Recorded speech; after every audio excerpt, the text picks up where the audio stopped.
Looking at the strange scene in front of me, it all comes back. On my way home, I got bound by the system, and then I was dragged into the world of a cheesy web novel. So that's it. I look around. This is roughly chapter 99 of the original novel. The female lead, Mirahai, calls off their childhood betrothal in public. As the villain, I refuse. And as a result, the destined male lead, Tyson Tang, disguised as a bodyguard, beats me half to death on the spot. I drag myself home and kick the bucket. If I can just survive until the novel's ending, I can take all the wealth in this book back to the real world. Current mission, survive tonight. And one more warning, dear player, this is your final chance. You must make it to the ending this time. Let me check out the female lead first. The body is solid, the face is top tier, but she has no brain. That's my silent verdict. But the next second she walks right up to me. What did you just say? I didn't say anything. You were just cursing at me. I really didn't say anything. I scratch my head, confused. Uncle, Auntie, you all saw it. Yeah, young Master Lin hasn't opened his mouth. Mira, dear, maybe you misheard? Mom, Dad, and Uncle Lin. Back then, when our childhood betrothal was arranged, Henry and I weren't even born yet.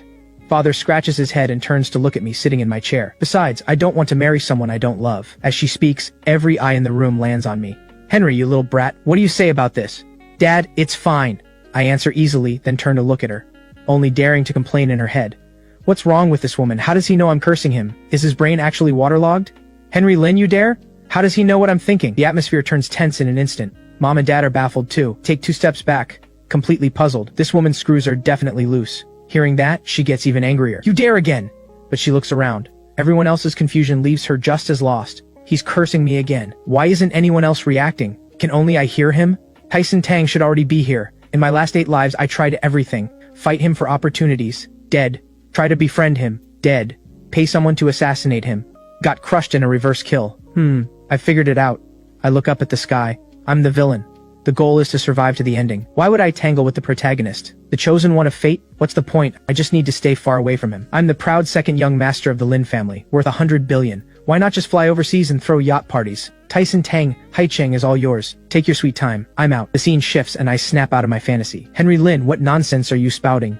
Hearing my thoughts, Mira is furious. Dad, I bow to my father, then I turn around. Uncle, Auntie, and Mira, I bow deeply to them again. I'm sorry, everything before was my fault. Mira and the surrounding guests are all stunned. I slowly straighten up and continue. It's me who is useless. I've been a disgrace all these years. Just a worthless playboy with no ambition. I sincerely apologize. I don't deserve, Mira. Inside though, I don't believe a word of it. What does this woman have besides long legs? She's destined to end up in Tyson Tang's harem anyway. A whiny little kitten. Who'd want that? Mira fires back in her head. What do you have besides a pretty face? And a rich family? What else? Who are you anyway? And who is Tyson Tang to me? I've thought it through. You can't force love. I can't let my own selfishness ruin Mira's happiness for life. Uncle and Auntie's faces are full of disbelief. I agree to call off the childhood betrothal between Mira and me. Father is even more shocked. Mira, what do you think? I hand the decision over to Mira. Done. Sun, beaches, and bikinis. Here I come. She, fully aware of my plan, smiles faintly. In your dreams. She walks slowly toward me, glaring coldly, brushing back her smooth hair. Then she speaks. I do not agree. This is not how I expected it to go. What did she just say? My eyes go wide. She steps closer. I do not agree to call off the betrothal. I want to see exactly what you're up to, she thinks, flashing a confident smile. Then she turns to my father. Uncle Lin, since both of my parents are here today, why don't Henry and I get engaged right now? Dad and I are both lost. Huh? Uncle, Auntie, and the rest of the guests have no clue what's happening. Get over here. I grab her arm and pull her away, leaving fast. We reach an empty corner. My dear Miss Hai, what on earth do you mean by this? I demand angrily. Don't you hate me the most? Engagement? Has this woman lost her mind? The script doesn't go like this. I soften my tone and ask again. Mira, tell me, what part of me do you actually like? Can't I just change it? Miss, you're supposed to be in Tyson Tang's harem. You should be over there sucking up to him to win his favor. She's even more furious. Damn it, he's saying I would suck up to a bodyguard and join his harem. She kicks me in anger and storms off. Who are you calling disgusting? Ladies and gentlemen, I hereby announce, today is the engagement of my son Henry and our dear Mira. Amid the applause, a voice cuts in. I object. He strides forward. Uncle is puzzled. And who might you be? He clasps his fists in greeting. Junior Tyson Tang. Mira looks at me in shock. Henry was telling the truth. This Tyson Tang really showed up. He smiles faintly. Mira, your fate should be in your own hands, not chained by your elders, forced to marry someone you don't love, especially a worthless playboy like him. I despair. I'm finished. I'm dying this time too. But Uncle speaks up. Security, take this lunatic away.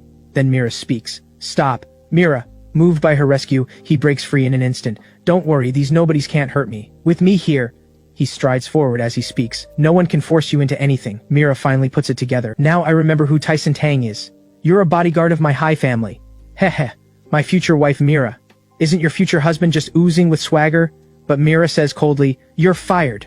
Tyson Tang's expression freezes, completely lost. Huh? I'm tense and confused too. Wait, this isn't how the plot is supposed to go. The crowd starts whispering. Who is this guy? Out of nowhere. He looks like a security guard. A security guard trying to win a princess? A toad reaching for a swan. His face flushes with rage. You bastards dare insult me? He instantly throws a punch. But I catch his fist. Whoa there, brother Tyson. Don't be angry. I keep trying to calm him down while thinking this guy is about to unleash his ultimate. One strike from him. Forget about me. Half the ballroom would collapse. Half the ballroom would collapse? What nonsense is Henry Lin spouting now? Brother Tyson, your bearing, your dignity, your hero spirit willing to take on the whole world, for the one you love. It has deeply impressed me. Heh. Truly a dragon among men. A true hero of our age. No. Well, yes. An ordinary mortal like me. How could you possibly stoop to my level? No. I drag over a chair. Come on. Let's sit down and have a proper drink. Isn't he the Lin family's playboy second son? He looks utterly confused. How am I supposed to flex if he acts like this? He turns to look at Mira, who just stares coldly. I get him settled and pour him a glass of red wine. He scoffs. He's deeply puzzled and asks, don't you have any problem with me at all? I just called you a scumbag. Said Mira shouldn't have to marry you. Not at all, brother Tyson. You're absolutely right. He glances back at Mira, takes the wine, and sips. Lucky for you today. Then he stands up, ready to leave. Mr. Tang! Mira calls out to him. Don't forget to pick up your 3-month severance from accounting. He stumbles at the words, then yanks the door open and flees in disgrace. It's finally over. I let out a long sigh. Mira lets out a laugh too, then looks at me with meaning in her eyes. The scene shifts. Night has fallen. You'd better explain yourself. What is going on? Mira's dad. I'm exhausted. I really don't know what's gotten into her. Dad, I want to go abroad. Get far away from these lunatics. In your dreams, you're the Lin family's second young master. How would it look if you ran off? From today on, without my permission, you don't go anywhere. I can't even escape. What am I supposed to do? I flop helplessly onto the couch. Do I really have to go head-to-head with Tyson Tang? I stop thinking about it. It's already late. Head back to my room, walk to the bed, flop in, sinking into the softness with a comfortable sigh. Congratulations, player. You've survived more than 24 hours. Beginner's bonus package has been delivered. 1 level up card, 1 Black Tiger heart-stealing fist manual. I just lain down, but the system message snaps me back up. Whoa, not bad. Now I finally have some way to defend myself. The words barely leave my mouth before the system drops a new mission. Take down Haicheng's criminal syndicate, the Dragon Gang. Jump in shock. Isn't that the biggest underworld power in Haicheng?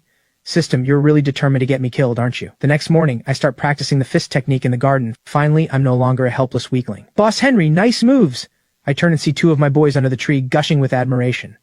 Boss Henry's amazing. I'm speechless. Enough. Down to business. Go dig up everything you can on the Dragon Gang. They flinch at the words. Boss Henry, the Dragon Gang? They're the top dogs in Haicheng. Not people to mess with. Did I tell you to mess with them? Get the operating funds from the old butler. His expression flips in an instant. You got it, Boss Henry. Mission guaranteed. With that, the 2 of them rush off. Done. While they're digging, this young master should go enjoy the wild, glittering life of a playboy. The scene shifts. I'm cruising in my luxury car, music blasting. Passing through a street, I spot a familiar figure in trouble. I instantly swing the wheel and pull over to the curb. Isn't this the Shu family's Ice Queen? One of the 4 great families of Haicheng. The eldest daughter of the Shu family, Sherry Zhu. Hey beautiful, how old are you? What do you usually eat? Haha, why don't we be friends? I step out of the car thinking, according to the script, Tyson Tang should be dropping in any second to save the damsel. Who's talking? The voice sounds familiar. What are you looking at? Give it up. No one's coming to save you. This girl's always working against me anyway. I'll just stand here and enjoy the show. Henry Lin? Was that him talking just now? He said someone named Tyson Tang is coming to save me? Hey woman, I'm talking to you! She violently shakes off the thug's grabbing hand. Henry Lin, you scumbag. Are you really gonna just watch me die? I'm speechless. Oh come on, I got dragged in again. Why are you yelling at me? This isn't in the script. Hey punk, what are you staring at? The thug threatens me. If you don't want a beating, scram. Hehehe. They sneer as they advance, the pressure forcing me to keep stepping back. I rush to explain. Hey big bros, this is a misunderstanding. I'm just passing by, minding my own business. Misunderstanding my foot. He throws a heavy punch at me, but I catch his arm, flip him over my shoulder, and slam him to the ground. The other thug screams in terror. The sudden turn leaves her stunned. I turn and shout, what are you waiting for? Get in the car! She snaps out of it, runs to my car, yanks the door open, and jumps in. I follow right after, slam the door shut, start the engine, and floor it out of there. We tear through the empty streets. She relaxes in the seat and turns to look at me. How did he suddenly get this good at fighting? A phone ringtone cuts off her thoughts. She glances over. It's my phone. I pick up. Hello, what is it now? Bad news comes through. Boss Henry, we've got a problem. The cops grabbed us. Come bail us out of the station, quick. The scene shifts. I arrive at the station, but I look relaxed, because I'm not the one in trouble this time. In broad daylight, a member of one of Haicheng's 4 great families gets assaulted on the street, and you plan to just take a statement and call it a day? The officer replies helplessly. Miss Xu, you just filed a report. All we can do right now is take down the details. Then the door bursts open, and a white-haired girl rushes in. Sherry, I heard you were attacked. Are you okay? I'm fine, she answers calmly. But that girl points right at me. It was him, wasn't it? I don't bother explaining and just look at Sherry. When I see she's not going to clear things up, I speak. Don't go saying things that aren't true. I'm the one who saved her, thank you very much. Seeing her shocked face, I quickly recall who she is. Summer Ann, the only daughter of the Ann family, another of the 4 great families. From childhood on, she's never gotten along with me. She still doesn't buy it and turns to ask the officer why I'm here. The officer doesn't know how to explain and looks back at me. A perfectly good rich heiress. And she signed up for the police academy to become a cop. Her head must be broken. I knew you'd never come to the station out of some sense of justice. She makes no effort to hide her suspicion. Your people are out there asking around about gangs. What are you up to? Joining them? Officer Summer, I'm just an ordinary law-abiding citizen. What could I possibly be up to? Inside, I curse. This little firecracker is way too nosy. I just want to dig up some dirt on the Dragon Gang. What's so wrong with being a hero of justice? Dig into the Dragon Gang? Hearing my thoughts, both of them are stunned. This scumbag would do something like that? Impossible. It's like he's become a different person. Strange. The door opens and an officer comes in. Bail's been processed. He sets the paperwork on the table. You're free to go. Great, thanks. Stand up, straighten my collar, and stride toward the door. Then I think of something, stop, and look back at Summer. She didn't catch me at anything and looks irritated. I just give her a wolf whistle and swagger out. She's furious. She yells, Henry Lin! After a pause, she adds, I will catch you one day. Bring me to justice, I think. Save it. You'd be better off learning how to tie shibari knots, so you can have fun with your destined leading man Tyson Tang. That's what you should really be focused on. Hearing my thoughts, her face flushes red. What shibari? And who is Tyson Tang? You shameless, perverted scumbag, I am never letting you off the hook. The scene shifts. I arrive at a dockside warehouse to gather the info I need. A bunch of useless idiots. I curse angrily. I send you to gather information and you let yourselves get caught by the cops? Boss Henry, when we were asking around, we didn't expect the cops to be on patrol. I let out a helpless sigh. But the information had better be real. The other one sees me looking and hurries to answer. Boss Henry, it's definitely real. The warehouse at Pier 3 belongs to the Dragon Gang. He points the way. Several shipping containers are brought in every day. There's definitely major contraband inside. Seeing they actually came up with something useful, I don't say more. Let's go take a look together.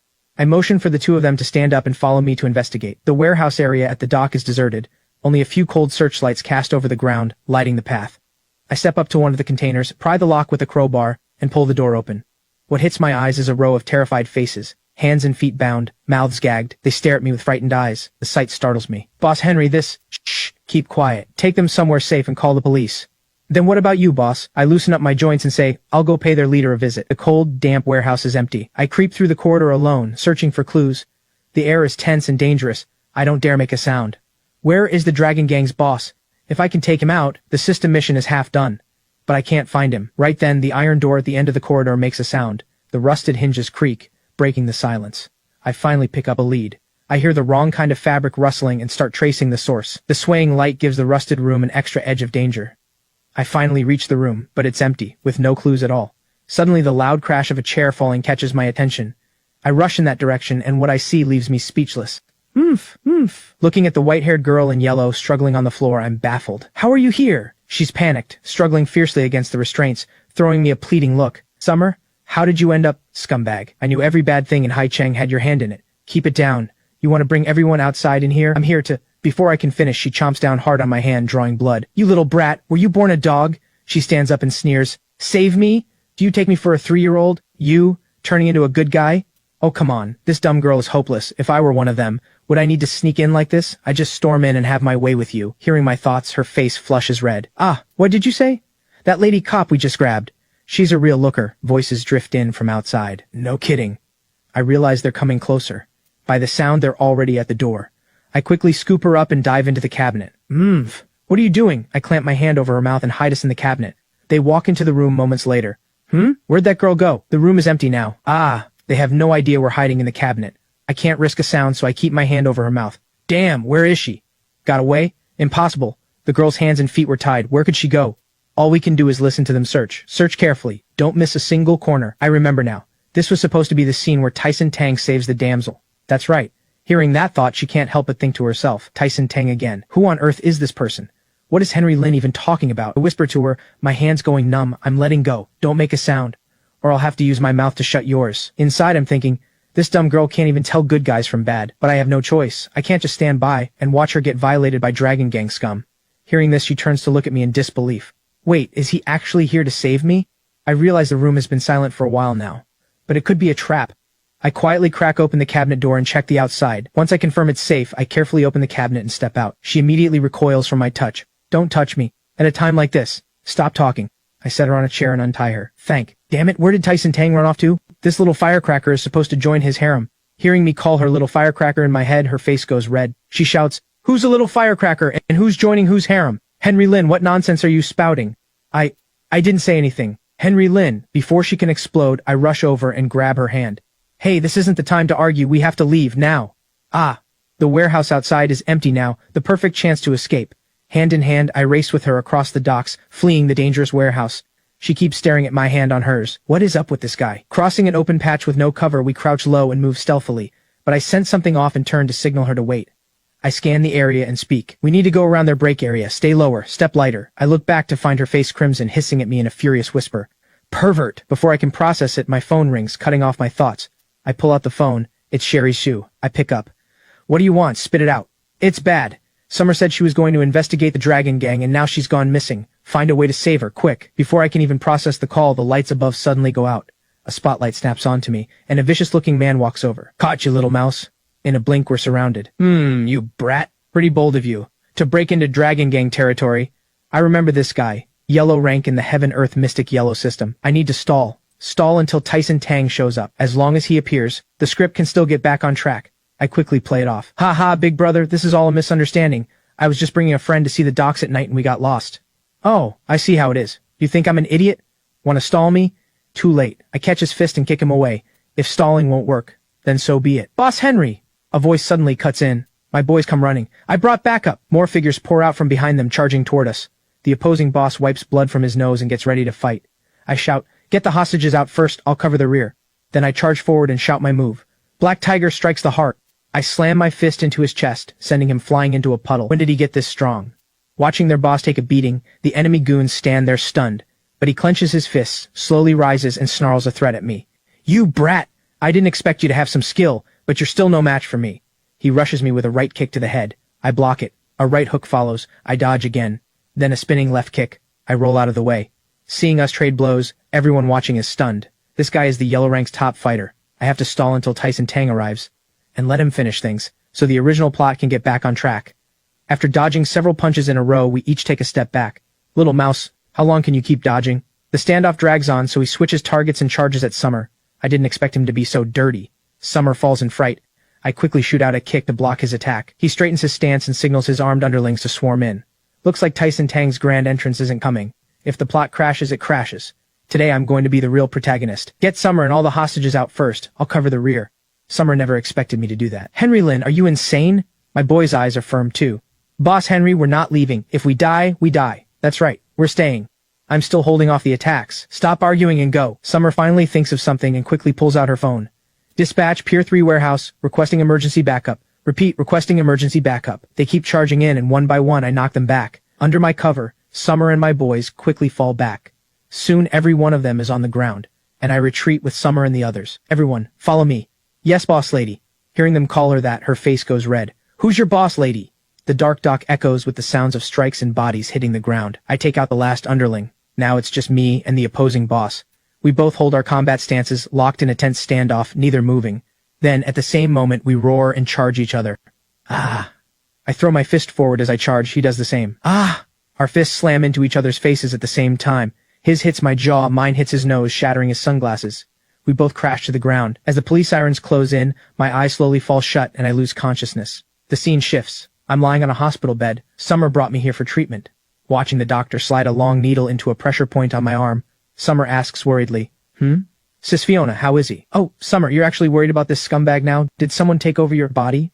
Ah, her face flushes red. Sis Fiona, haha, I'll stop teasing. Don't worry, it's just a broken rib. He's got some internal injuries. I've already used the golden needles to protect his heart meridian.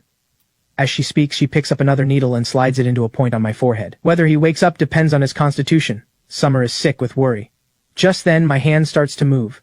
Sensing someone touching me, I unconsciously raise my hand and swat to the side. Fiona feels the pat and her face flushes, while Summer's face goes dark with fury. Congratulations, player. Mission complete. The Dragon Gang has been crushed. A new round of rewards has been issued. Damn system, why are you loading me up with all this stuff? Henry Lin, you pervert, just woke up and already up to no good. Don't blame him. I stimulated his pressure points with the silver needles. Hold still, I'll pull the needle out for you. You hear that? It was unconscious. And you. Besides, I touched this Fiona, not you. What are you so mad about? Her face turns crimson with anger. But she's too furious to even finish a sentence. Seeing Summer like that, Fiona can't help but laugh. Summer stamps her foot and storms out. Watching her leave, I can't help saying, this little firecracker is like a string of fireworks. One spark and she goes off. How do you feel? Does it still hurt? I'm fine. I wave it off. I'm doing great. Looking at her, her identity comes back to me. Her name is Fiona Su, born into a medical family in Haicheng. She's like an older sister to me, Mira, and the others.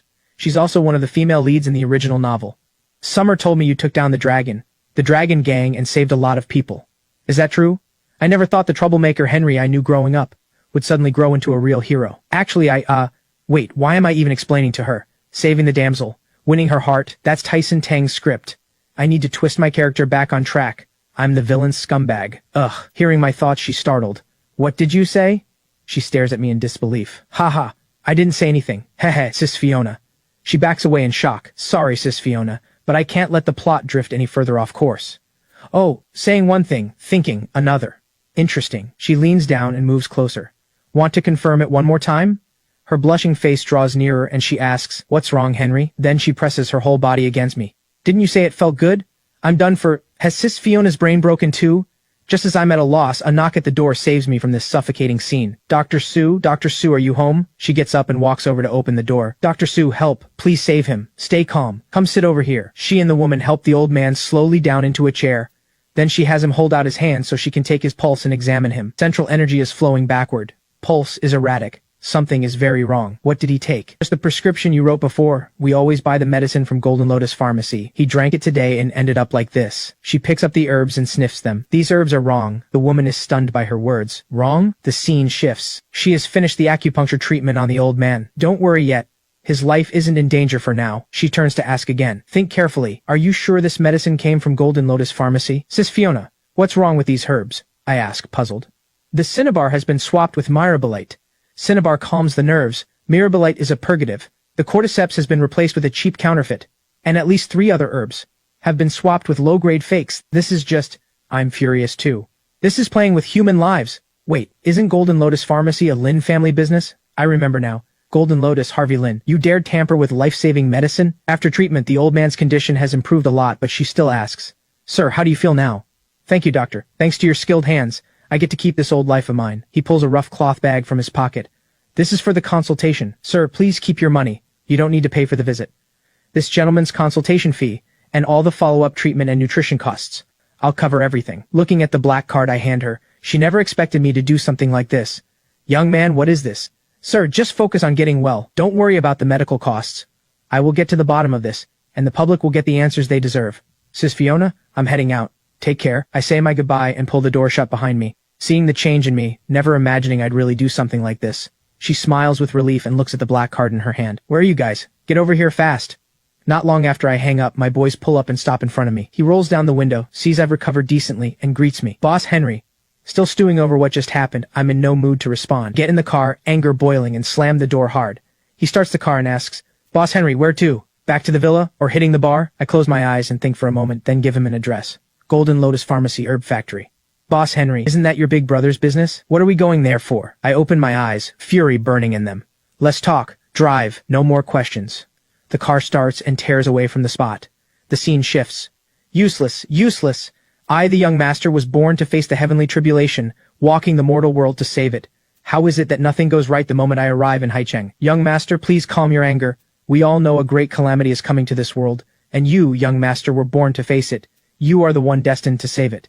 Indeed, to save the world in the future, I need more resources to break through the heaven gate and shatter the void. That's why we came to Haicheng, to unite the 4 great families. And what happens? With Mirahai, The plan to get close to her as a bodyguard failed. The plan to play hero and rescue Sherry Shu also failed. And the plan to wipe out the Dragon Gang and boost my reputation, that failed too. Young master, we've only just arrived. Setbacks are inevitable. But the 4 great families of Haicheng will fall into your hands sooner or later. And those 2 useless wretches of the Lin family? How do you plan to handle them? Young master, rest assured. The trap for the Lin family has already been dug. He lifts his sunglasses, revealing a sinister smile. The scene shifts. A man is pouring tea for Mira. Don't worry, Mira, he says with a smile. This partnership between our families, the profits are absolutely guaranteed. Mira smiles back. Harvey, of course I trust how you handle things. Sigh, what a pity. My little brother does nothing but stir up trouble all day. Hearing this, Mira lifts her teacup and smiles without a word. If it had been the 2 of us engaged back then, our 2 families joining hands, Haicheng would already be ours. He takes a sip of tea. The tea is too hot to drink. Mira blows on it gently, then replies, Harvey, you're joking. Henry may have been a brat since childhood, but at least he's openly bad. You, on the other hand, hide a dagger behind your smile. Right then, a loud bang erupts at the door. Big brother, I've come to visit you. Seeing it's me, they're both stunned, but I don't care at all. Henry, what are you doing here? Who let you in? Ignoring him completely, I turn to Mira. Oh hey Mira, you're here too. I walk over and take a seat beside her. Big brother, I hear your medicinal herb business is going pretty well lately. I grab a date from the snack tray and pop it into my mouth. It's not too much for your little brother to want a slice of the pie, right? Mira looks thoughtful. He loves to fool around. But never for money. Could it be? Harvey suddenly slams the table. How old are you now? Furious, he stands up. Still acting like a fool. This deal is between me and the Hai family. It has nothing to do with you. He points at the door. Get the hell out and go home. I can't believe it. Mira, seriously? She's actually part of this filthy counterfeit medicine deal? I used to think she was just clueless. Turns out she's stupid and evil. I really misjudged her. Hearing my inner thoughts, Mira jolts and spills hot tea on her hand. What did you just say? Harvey instantly offers her a handkerchief. Mira, are you okay? Mira thinks to herself, counterfeit medicine? Harvey Lin. He actually dares to bring fake medicine to a deal with the Hai family? And how does Henry know? Meanwhile, I pop another date into my mouth like nothing happened. Big brother, don't be so stingy. They say gold has a price, but medicine is priceless. If the herbs are good, it's a deal worth more than gold, right, big brother? Could it be that Henry, he actually cares whether the herbs are real or fake? But he was never that kind of person before. I need to see what he's really up to. She takes a sip of tea and holds back. Harvey slams the table again and points at me. Put your legs down. Look at you. What kind of behavior is that? Yelling and shouting in front of Mira. You've thrown away every shred of the Lin family's dignity. The door suddenly bursts open. Boss Harvey, we've got trouble. Now what? A bunch of those damn peasants are causing a scene outside the factory. They're saying our medicine is killing people.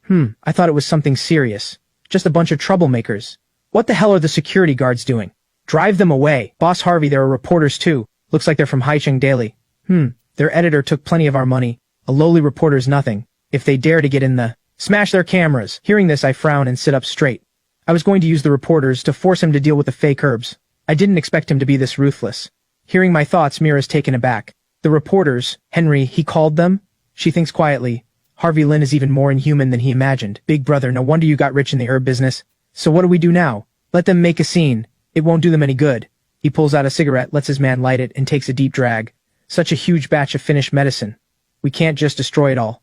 Losing hundreds of millions is a small thing. If the drug administration gets involved, how will our 2 families ever stand in Haicheng again? Mira, you're a businesswoman. Surely you can do the math. It's just that some precious ingredients were cut back a little. Traditional Chinese medicine, you know. It won't actually kill anyone. Mira, what do you think? I stare at her, waiting to see how she'll respond. Mira, please don't let me down. She stays silent for too long. I start to think she's in cahoots with him. My face darkens, sweat dripping down. But then she gives a faint smile and turns to my brother. Harvey, look at Henry. It's rare for him to care this much about the family business. Why don't we hear him out first? I didn't expect her to say that. Hear me out? My opinion is that this whole batch of fake medicine has to be destroyed. But my persona is a scumbag. I can't break character. That's it. I can pretend to agree with Harvey and make things worse. Mira will sense something is off, and she'll definitely push back. When she opposes me, I'll pick a huge fight with her. 2 birds, 1 stone. Oh, you decided long ago to destroy the medicine, and now you want me to be the good guy? I stand up and say slowly, I think Big Brother is right. What? He's stunned. I rise and walk slowly toward him. It won't kill anyone anyway. Why should we care about those peasants? Come on, Mira. Time for you to slam the table. Step up in the name of justice and shut me down. But Mira doesn't play along. She lifts her teacup and says calmly, Henry's right. Are you serious, lady? We could also buy more press releases, push out a premium edition, claim better results, shorter treatment time. Mira jumps in quickly. That's a great marketing angle. Worth borrowing. I'll have my marketing team study it. My face goes blank. Are you seriously going to sink to my brother's level? Mira hides her sly little smirk behind her teacup. Hey, Henry. Didn't expect this from you. You're finally wising up. A bit of how I used to be. Ha ha ha. Mira, here's to a great partnership. Who the hell wants to be like you bastard with zero conscience left? You're cursing who? Nobody touches this batch of medicine. Henry Lynn, are you insane? Harvey roars. Mira, call the drug administration and report this, I tell her. This batch has to be destroyed immediately. Have them send someone to supervise. Harvey is shocked by what I say. I keep pointing at Mira, voice grave. If you don't make that call, I'll report the High family along with him. She finally forced me to step up myself. Mira gives a satisfied smile. Harvey and I are locked in a tense standoff, while Mira sits there playing on her phone. You moron, has your brain leaked out? Do you know what happens if the drug administration gets involved? Do you? Are you trying to destroy the Lin family? All I know is, this medicine is for people to take. What the hell do you know? Do you have any idea how much blood and sweat I poured into this project? Furious, I grab his collar. I really do want to see, big brother. Whether your blood runs red or black, a person can't lose their conscience. What you sell is medicine, big brother. Medicine to cure people, to save lives. Every cent you earn comes from someone's life-saving money. Big brother, aren't you afraid of nightmares at night? Hearing this, Mira sets down her phone, struck by emotion. So this is who he really is. For the first time since we were kids, I notice he's actually kind of handsome. Ha ha ha! Harvey violently shakes off my hand. The air is thick with hostility as we glare at each other. Ha! Easy for you to say, he shouts in fury. This is hundreds of millions in losses. Can you take that responsibility? I point straight at him and step forward, the pressure mounting with every step. We'll take it. Harvey backs away, almost pinned to the wall. Hundreds of millions, fine. Over $1 billion, fine. Several billion, fine. My voice is steady. This batch of tainted medicine must be destroyed. Harvey is so furious he can barely speak. Insane! You're insane! I ignore him and walk over to Mira. Miss High, no objections, I take it? But inside I think, I didn't expect you to be this kind of person. I'm truly disappointed. Mira just gives a faint smile and speaks into her phone. Uncle Lin, you heard all that, right? I hope you're satisfied with the outcome? Harvey and I are both stunned. What? Mira sets down her phone, settling in like she's about to enjoy a show. The door bursts open. Father storms in, marches straight to Harvey, and without a word slaps him hard across the face. Dad. You brat. Do you want to destroy the whole family? Harvey is dazed by the slap and can't speak for a long moment. None of us dare to break the silence. The air is suffocating. Mira hesitates over whether to step in. Wah! You hit me? For that good-for-nothing brat? This is about the basic line of being human. You've disappointed me deeply, eldest son. Henry, you've grown up. What you did today makes me see you in a whole new light. I haven't even processed what's happening, but Mira is already wearing a satisfied smile. Wait, what's going on? This crazy girl. What's she playing at? Hey, you. She suddenly hooks her arm around mine, startling me. Uncle Lin, Henry may be a bit unruly, but deep down he's not a bad person. Who's not bad deep down? I'm a playboy scumbag, a piece of trash. Henry told me a long time ago. That business has to have a moral line, and we should never do anything against our conscience. Slander. This woman is slandering me. When did I ever say that to her? Harvey, you should thank Henry too. If it weren't for him today, if this had blown up later, you would have faced criminal charges. Mira, dear. Well said, well said. With a supportive partner like you, Henry, is a blessing for the Lin family. Uncle Lin, Henry actually has a real talent for business. He just needs a chance. Ha ha. Ha ha ha. You're right. Henry, starting tomorrow, Golden Lotus Pharmacy and all of our family's herbal medicine factories will be handed over to Henry to run. Harvey can't accept this decision. Dad? Father, I can't accept it either, but Mira is holding me down, not letting me leave. Also, Uncle Lin, my parents would like to invite you over. Oh, and about your engagement to Henry. Ha ha ha ha. I do need to sit down with old High for a proper chat. Tyson Tang will come at me with a giant blade, charge straight into my house, and chop me into mincemeat. Desperate to save my life, I scramble to explain. Dad, don't listen to Mira's nonsense. You know me. Besides eating, drinking, and partying, I don't know a damn thing. Mira, I told you. I'm just a playboy scumbag. I don't deserve you. She suddenly kisses me, startling me. What are you doing? 3 days from now is my birthday. Be prepared, okay? Yes. That's wonderful. In 3 days, my son and I will pay a visit. I see her actually wink at me, and it hits me like a thunderbolt. This girl has completely lost it. To get rid of her, I'll have to play dirty. The scene shifts. I arrive at a bar, head to the very important person room, push the door open, and walk in. I order a whole bunch of hostess girls. One on my left holds the mic for me to sing, one on my right pours drinks into my mouth, and several more clap and cheer beside me. Got it? I turn to my boys across the room and ask if they captured the scene. We got it, boss, but what's this for? Remember, shoot me looking sleazy. Get me looking depraved. Drowning in booze and women so disgusting that everyone hates me. Ha ha ha. Come on, play along. Hey, check this out. One of my boys runs over and hands me his phone. Take a look. I take the phone and open it. Not bad, that's the vibe. Find a reliable media outlet and leak these photos for me. Huh? My boys' mouths drop open in shock. Without bothering to explain, I hand the phone back. Ha ha ha, make sure the old man of the High family sees it. What? Huh? I don't believe it. Once the High family sees me like this, they wouldn't dare marry Mira off to me. Photos done, I get up to leave. A hostess girl asks, Mr. Lin, shall we continue? That's enough, have fun all of you. Tonight's on me. I wave them off and turn to go. I'm hitting the restroom. Meanwhile, on the other side, this is the trap you set for the Lin family? Now Henry Lin, that loser, has the inheritance. All of Haicheng is buzzing about him marrying Mira Hai. I was planning to bury the Lin family with the fake herb scandal, and the Hai family, their partner, would take a massive hit.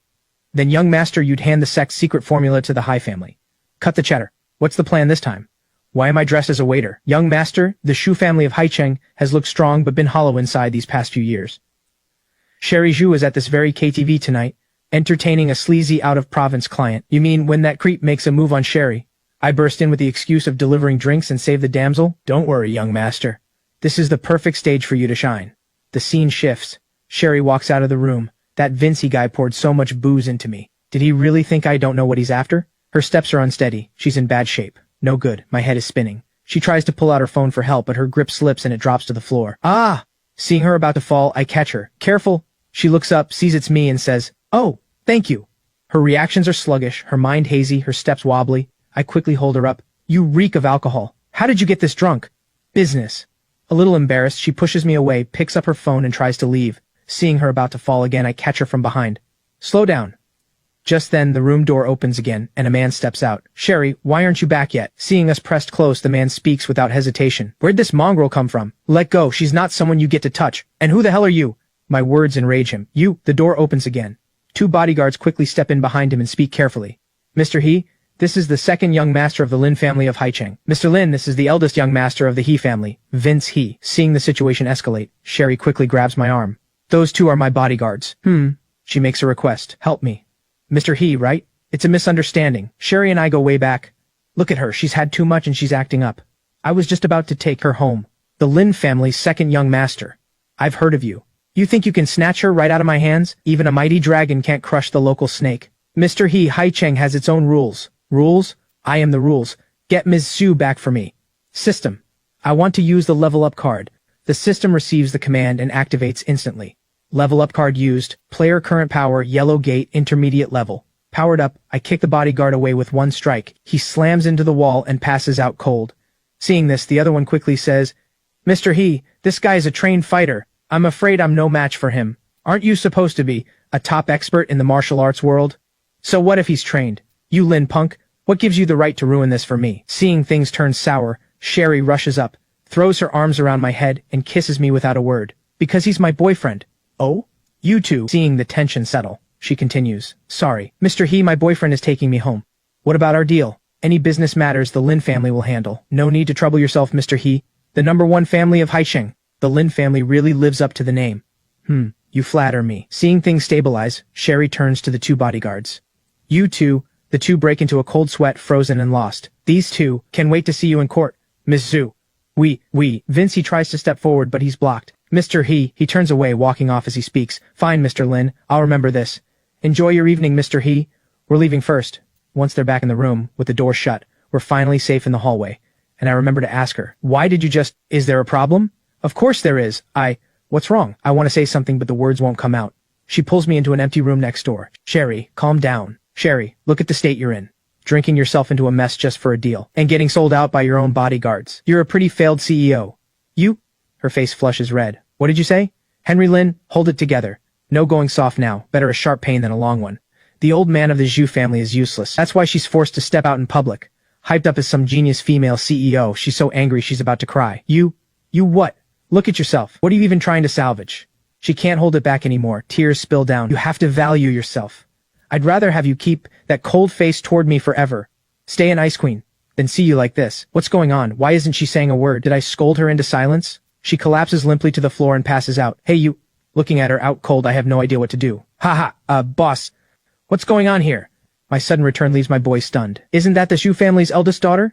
Boss, aren't you with the Hai family's daughter? Cut the chatter. I've been drinking. I can't drive. Whoever's sober, take me home.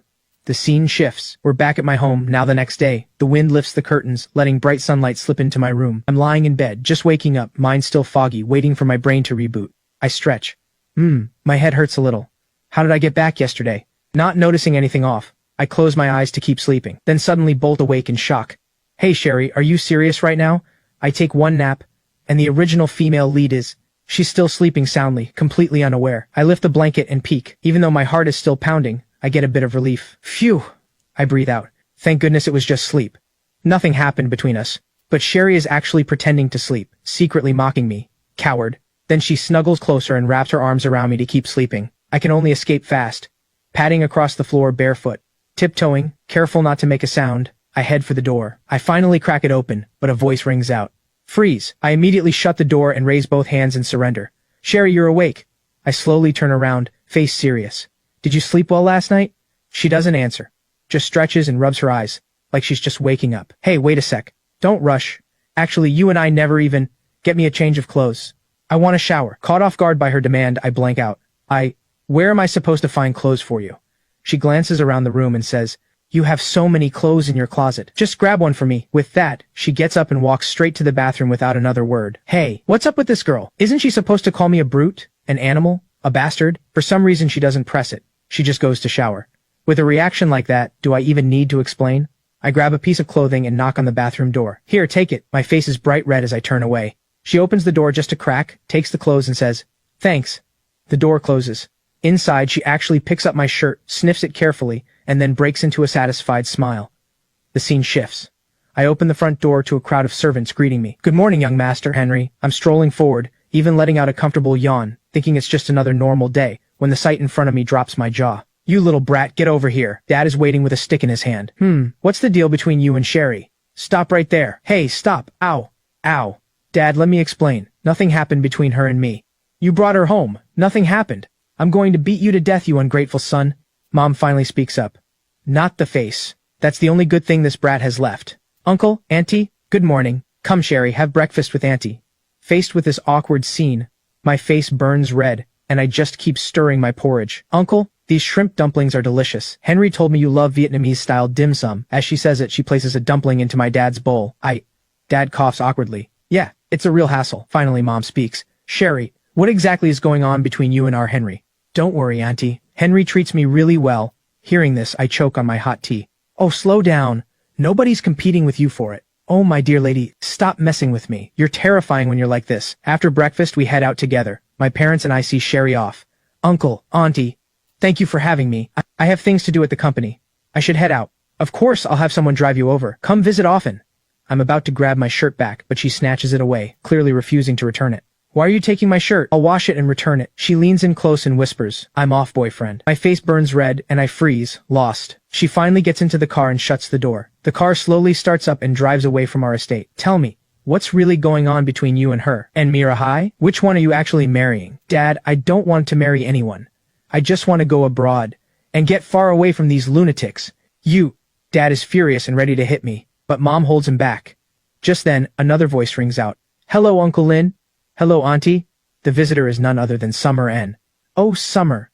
What brings you here? I'd like him to come with me for a bit. Huh? Unbelievable. She's here for me too. You brat, what have you done now? Seeing this, Summer straightens up and explains for me. Uncle Lin, please don't misunderstand. The city is holding a commendation ceremony, and I've been ordered to come to invite Comrade Henry Lin to receive the honor. The scene shifts. I arrive at the commendation ceremony, facing a wall of cameras, still confused about what's happening. What the hell is going on? This storyline is wrong. Isn't this supposed to be Tyson Tang's shining moment? The honoree today is Haicheng's outstanding young entrepreneur, Comrade Henry Lin. He stood fearless against violence, ventured into danger alone, and single-handedly brought down a criminal gang that plagued Haicheng for years. His wisdom and courage are an example for us all. Now, please give a warm round of applause as we welcome Miss Linda Lee, representing the rescued girls, to present flowers to our hero. Applause thunders through the hall as a shy girl walks onto the stage with a bouquet heading toward me. Too shy to look up, she hands me the flowers and says, Mr. Lin, thank you. Thank you for saving us. It was nothing. It's the right thing to do. Then it hits me. Wait, you're Linda Lee? Is something wrong, Mr. Lin? Mr. Lin? I knew that name sounded familiar. In the original story, this Linda Lee was trying to raise money for her mother's treatment, which is how the Dragon Gang lured her in. Her mother should still be in the hospital. Mr. Lin? Originally, Tyson Tang didn't just save her. He also cured her mother along the way. Damn, I stole Tyson's credit. So what happens to Linda's mom now? Summer hears my inner thoughts. What nonsense is he going on about now? I can't just leave her to die. I have to find a way to help her. But handing her a pile of cash out of nowhere makes no sense. Got it. Summer, our righteous little firecracker, is right here. Hearing her own name in his head, Summer wonders. What's he scheming now? I can pretend, right in front of the little firecracker, to harass Linda. Then, the little firecracker will definitely flip out and stop me. Sure, please continue with your show. Then, under the excuse of emotional damages, I'll give the money to Linda so she can save her mom. That way I keep my persona intact. 2 birds, 1 stone. Summer is furious to hear me scheming like this. Mr. Lin, if there's nothing else, I'll be going. Wait, I grab her hand to stop her. I hold her hand tight, not letting her leave. Hey! She struggles to break free. Summer watches the show coldly from behind. You're pretty, and your figure is amazing. Any interest in working at my company? I happen to be short a secretary. Mr. Lin, please don't joke about that. The host senses something off and steps forward to intervene, but Summer blocks him. How about being my personal secretary? The work is easy. Right at my private villa. Making my bed, folding my blankets. And the uniform. I lean in close to her ear and whisper, a pencil skirt. My absolute favorite. Ha ha ha. Furious, she yanks her hand away and says firmly, Mr. Lin, please show some self-respect. Close enough. I smirk and glance back at Summer. Little firecracker, seeing this young master bully an innocent girl like this. Isn't it about time you exploded? Come stop me already. Miss Lee, I think you should seriously consider Mr. Lin's offer. Huh? Linda is shocked, and so am I. Whoa, wrong line. Little firecracker. Aren't you supposed to call me a scumbag? A perv? A bastard? Aren't you supposed to call me vile and disgusting? Look, Mr. Lin is young and accomplished, and very generous. Working as his secretary beats struggling out there in the cold. Watching her, I get it. This is a commendation ceremony. So, the little firecracker is just trying to smooth things over for now. But this is way too sudden. Plus, Mr. Lin, he wants me too embarrassed she can't finish. Women are just here to play with me, right? I keep up the sleazy tone. Inside, I'm sweating bullets. I have to push harder. Henry Lin, time to test your acting skills. I tilt her chin up. As long as you serve me well, I can pay any price. I don't believe it. I'm going this far. Summer, can you still hold back? That's right, Miss Lee. Stick with him, and you'll be a wealthy young lady in no time. Miss Anne, actually, I know her family is in trouble. That's why I'm pressuring her. Mr. Lin, how do you know her family is in trouble? She says, unconvinced. I cough twice. Anyway, I just know. I know she needs money badly. That's why I'm using the job as leverage. You understand? I see. So Mr. Lin is trying to help you solve your problem. Well, aren't you going to thank Mr. Lin? What do you understand? Did your sense of justice get eaten by a dog?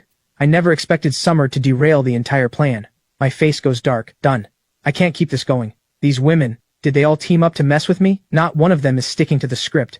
Heh heh heh. Summer flashes a sly, triumphant smile. Linda finally catches on and lowers her head, embarrassed. I'm completely out of options. I have to drop the act. Alright, no more joking. Miss Lee, here's my assistant's number. Come straight to my company tomorrow to check in. Position, intern at the CEO's office. Let's start the salary at $30,000 a month. The host is stunned, and so is the audience. Oh my goodness. Unbelievable. How did this happen? After all that drama, he still ended up being the good guy. Says one thing, means another. Shut your mouth. In broad daylight, you dare use money to threaten an innocent girl? Despicable. Tyson Tang roars, then rises to his feet. Ha ha ha. Henry Lin, you fool. I've finally caught you in the act. Today is the day you die. The original male lead finally shows up. Brother Tyson, you're finally here. Let me explain. I learned all of this from you. What? Learned from me? Yes. Last time at the banquet hall, that heroic rage of yours for a beautiful woman burned itself deep into my heart. He doesn't even know how to respond. I reflected day and night and decided to follow your example. I point behind me. Miss Lee here is in trouble. I was just trying to help her the way you would. Enough nonsense. Henry Lin, your sins are countless. Today I deliver heaven's justice. He still won't let me off. Damn it. At that moment, Summer suddenly steps in front of me. Stop. Tyson is also caught off guard. Huh? Miss Anne, daughter of the Anne family, please don't be alarmed. I'm only here to teach this scumbag a lesson. I won't put your family in a difficult spot. Provoking a disturbance in a public setting. And threatening someone's personal safety. He never expected to be the one charged. Huh? Tyson's face is full of disbelief. Summer's face is cold as she turns and calls out, What are you all standing around for? Cuff this dangerous person. And bring him in for questioning. I'm completely dumbfounded too. What is this now? What is this little firecracker up to? You really want to throw the destined male lead in jail? If he loses it and explodes right here, We are in serious trouble. Oh, come on, Officer Summer. It is all just a misunderstanding. Brother Tyson is brave and righteous, a true man among men. He is simply using his own way to test us mere mortals. That is correct. I was just testing Mr. Lin to see if he truly wanted to help. As expected, the destined male lead still cares about saving face. Then this will be easy. Brother Tyson, the truth is, Miss Lily's mother is gravely ill and urgently needs treatment. I wonder if you can help her, Brother Tyson. Is that so? Miss Lily, I am no expert, but I know a bit about the healing arts. I would be honored to help. Yes, that is exactly the rhythm I want. Tyson saves her mother. Lily is overwhelmed with gratitude and joins his harem. Perfect. Lily, hurry up and say yes. This Brother Tyson is a miracle doctor, a true miracle doctor. Having him treat her is the greatest blessing your mother could ever receive. Lady, what the hell are you hesitating for? Just say yes already. In the original novel, you literally drop to your knees on the spot. But after hearing him out, she still shakes her head and refuses. We are all completely baffled. Watching Lily's reaction, my heart sinks. It is over. I forgot. In the original, Tyson destroyed the Dragon Gang first, and personally healed the kidnapped victims. That is how Lily came to trust him. Tyson clears his throat. Fine. Since Miss Lily does not trust me, I will not push it. When you change your mind, call this number. He hands her a business card. Goodbye. Lily looks completely stunned. Everyone watches him stride out the door. I clench my teeth, sweat pouring down my face. You should have said yes. He really is a miracle doctor. But Summer cuts in. What makes you so certain that this Tyson guy is the only one who can save her? Well then, who else? You think you can do it? Summer walks up to me and pokes my forehead. You idiot. Did you forget who saved you when you were injured? Huh? Damn, that is right. I finally remember. Dr. Sue, I was so focused on pushing the plot. How could I forget about this hidden master? Cut to another scene. Damn it. Why does that Henry Lin punk always ruin my plans? You are useless. Absolutely useless. Ever since I entered Haicheng, following your plans, has anything gone right, even once? Young master, please calm your anger. Trust me one more time. I already have a new plan. This time I will handle it personally. I guarantee there will be no mistakes. You had better not disappoint me again. Cut to the entrance of Sue's clinic. Dr. Sue, thank you so much. I have already examined the patient. Do not worry. Your mother will stay here for a while. As long as I am here, she will be fine. Thank you. Truly, do not thank me yet. Just so you know, Dr. Sue does not come cheap. So go home and get some rest. Remember to report for work tomorrow. You will be working like a dog to pay off your mother's medical bills. She bursts into tears of joy and turns to leave. Watching her walk away, Summer sighs. What a long day. We can finally relax. Come on. I will take you home. Got time tonight? Dr. Sue cuts in. Stay and have dinner with me. Huh? Why? Because I admire you. You had the courage to stop Golden Lotus Pharmacy's fake herbs for the sake of your conscience. She smiles. So I want you to try my signature medicinal stew. Well, I cannot refuse such a kind offer. Hey, I want some too. Me too. Save a portion for me. Sure. With Summer joining us, it will be even livelier. We all head inside together. Steam rises from the bubbling pot on the stove. Summer lifts her bowl and takes a sip. So fragrant. Sis Sue's medicinal stew really is Haicheng's priceless specialty. Next time, tell me something I do not already know. Let me get you another bowl. She takes the bowl and refills it. Here, drink more if you like it. As I am eating, the system window suddenly pops up again. Emergency mission issued. Survive past midnight tonight. Survive tonight? Are you kidding me? I am enjoying good food, good drink, and beautiful company. I could not be safer. Why would I suddenly need a challenge? To stay alive? Wait, something feels off. Why does it suddenly feel so hot? I turn to the girls. Hey, do you feel hot too? Ugh, so hot. Sis Sue, is this stew too potent? It is a little warm. She gives an embarrassed smile. Let me check. She takes Summer's wrist and feels her pulse. Ah, she freezes in shock. Sweat beads on her forehead. With an awkward laugh, she says, Sorry. I think I mixed up the herbs today. Lady, you are supposed to be a miracle doctor. How do you mess this up? Just then, my phone rings. I look at the screen. It is Mira. Crap. Why is this woman calling now? Henry Lin, where are you? Did you forget what today is? The moment she says it, I remember. Oh no, today is Mira's birthday. Ugh. Actually, wait a second. Is this not the perfect setup? I can use this chance to make this crazy girl Mira give up on me for good. I did not forget, but you know how men are. Always busy. I am currently out closing a deal. Just then, Summer leans in. Henry, I am so hot. My clothes feel so tight. I cannot get them off. My clothes are too tight. I cannot get them off. It seems I've interrupted Mr. Lin's good time. She hangs up the video call and clenches her phone in pure rage. Her face turns dark. She is clearly furious. Seeing that dark expression as she hangs up, I actually smile. It was not part of my plan. But well done. Hey, little firecracker. You really are my lucky star. This time I am finally free. Ha ha ha. But she slumps against me, motionless. Something is wrong. Hey, little firecracker, what are you doing? Hey, little firecracker, snap out of it. I push her grabbing hands away and stand up. Let me ask you something. Were you just acting all this time? Acting? What are you talking about? You were supposed to be a scumbag. But you saved Lily. You saved me. You risked your life alone. You are like a completely different person. Her face flushes red. I think I am falling for you. I break out in a cold sweat. Falling for me? She must be insane. Did that stew fry her brain? Sis Sue, do something. Quick. Sis Sue, you... Oh, hell. Sis Sue, why are you asleep? I cannot believe this is happening. Is she messing with me? Dr. Sue drugged herself with her own stew. I will have to figure this out alone. Hey, wake up. My phone rings again. It is Sherry. What the hell? The female leads are losing their minds in shifts today. Frustrated, I pick up anyway. Hello? Sherry? What do you want? You scumbag, where the hell are you? Mira is furious because of you. Ha ha ha. Even better. Now she will stop chasing me every day. She canceled her birthday party. Right now she is heading off to sign a contract with Vince He, accepting capital from the He family. The news drains the color from my face. Sherry sits down and continues. Hurry up and stop her. You know exactly what kind of person Vince He is, right? Damn, signing with Vince He? Are you kidding me? I sent you the address on WeChat. If you do not come, the Hai family is finished. Damn it. No wonder the system gave me that bizarre mission. This is what was waiting for me. Ugh, ha ha ha, little firecracker, calm down, stop fooling around. Vince He set a trap to get the Hai family to invest. I know this trope. In the original novel, the Shu family and Sherry were the ones who got screwed. How did it switch to the Hai family and Mira? If I do not go, that silly girl is going to fall straight into the trap today. I try to steady Summer, but her face is bright red and she is clearly out of it. I have no choice but to scoop her up. Damn it. In my past life, I must have owed you women big time. The sleeping Dr. Sue suddenly opens her eyes and smiles faintly. I carry Summer into the room. What are you doing? I do not want a bath. I want a hug. Ignoring her, I drop her straight into the bathtub. Hug me. A sudden burst of water startles her. Ah, time to wake up. I do not want a bath. I do not want a bath. Stop it right now. Once she is clear-headed, I shut off the water. There, you are awake. I am leaving. She splashes water at me in fury. Coward. You cannot even take what is served on a platter. Watching me ignore her and walk away, she shouts, I despise you. I hate you. Her face flushes red as she leans against the tub and sobs. I say nothing. I just close the door and walk away. Little firecracker, hating me suits you much better. The moment I turn around, Dr. Sue is standing right there. Sis Sue, were you not asleep? If I were asleep, how could I have witnessed this scumbag of yours actually behaving like a gentleman? She presses a finger to my lips. Leave her to me. Do you not have somewhere urgent to be? Though in your current state, meeting another woman might be a little awkward. Cough, cough. Yeah, all thanks to your medicinal stew, Sis Sue. Ha ha ha. Hold still. I will take care of it. She gives me acupuncture and clears my cultivation. Now I am at peak condition. Alright, thanks Sis Sue. I have to run. Go on. The damsel needs her hero. And sooner is better than later. The girl has good taste. Too bad her rivals are many and clever. She is in for a rough ride. Miss Hai, here's to a successful partnership. Mr. He, you flatter me. They clink glasses and drain them in one shot. Miss Hai, you really are bold and decisive. Ha ha ha. Henry Lin, how dare you humiliate me like that? Recalling what just happened, Mira's expression darkens. Hate you so much. Meanwhile, I am rushing over as fast as I can. Ah, Mira, wait.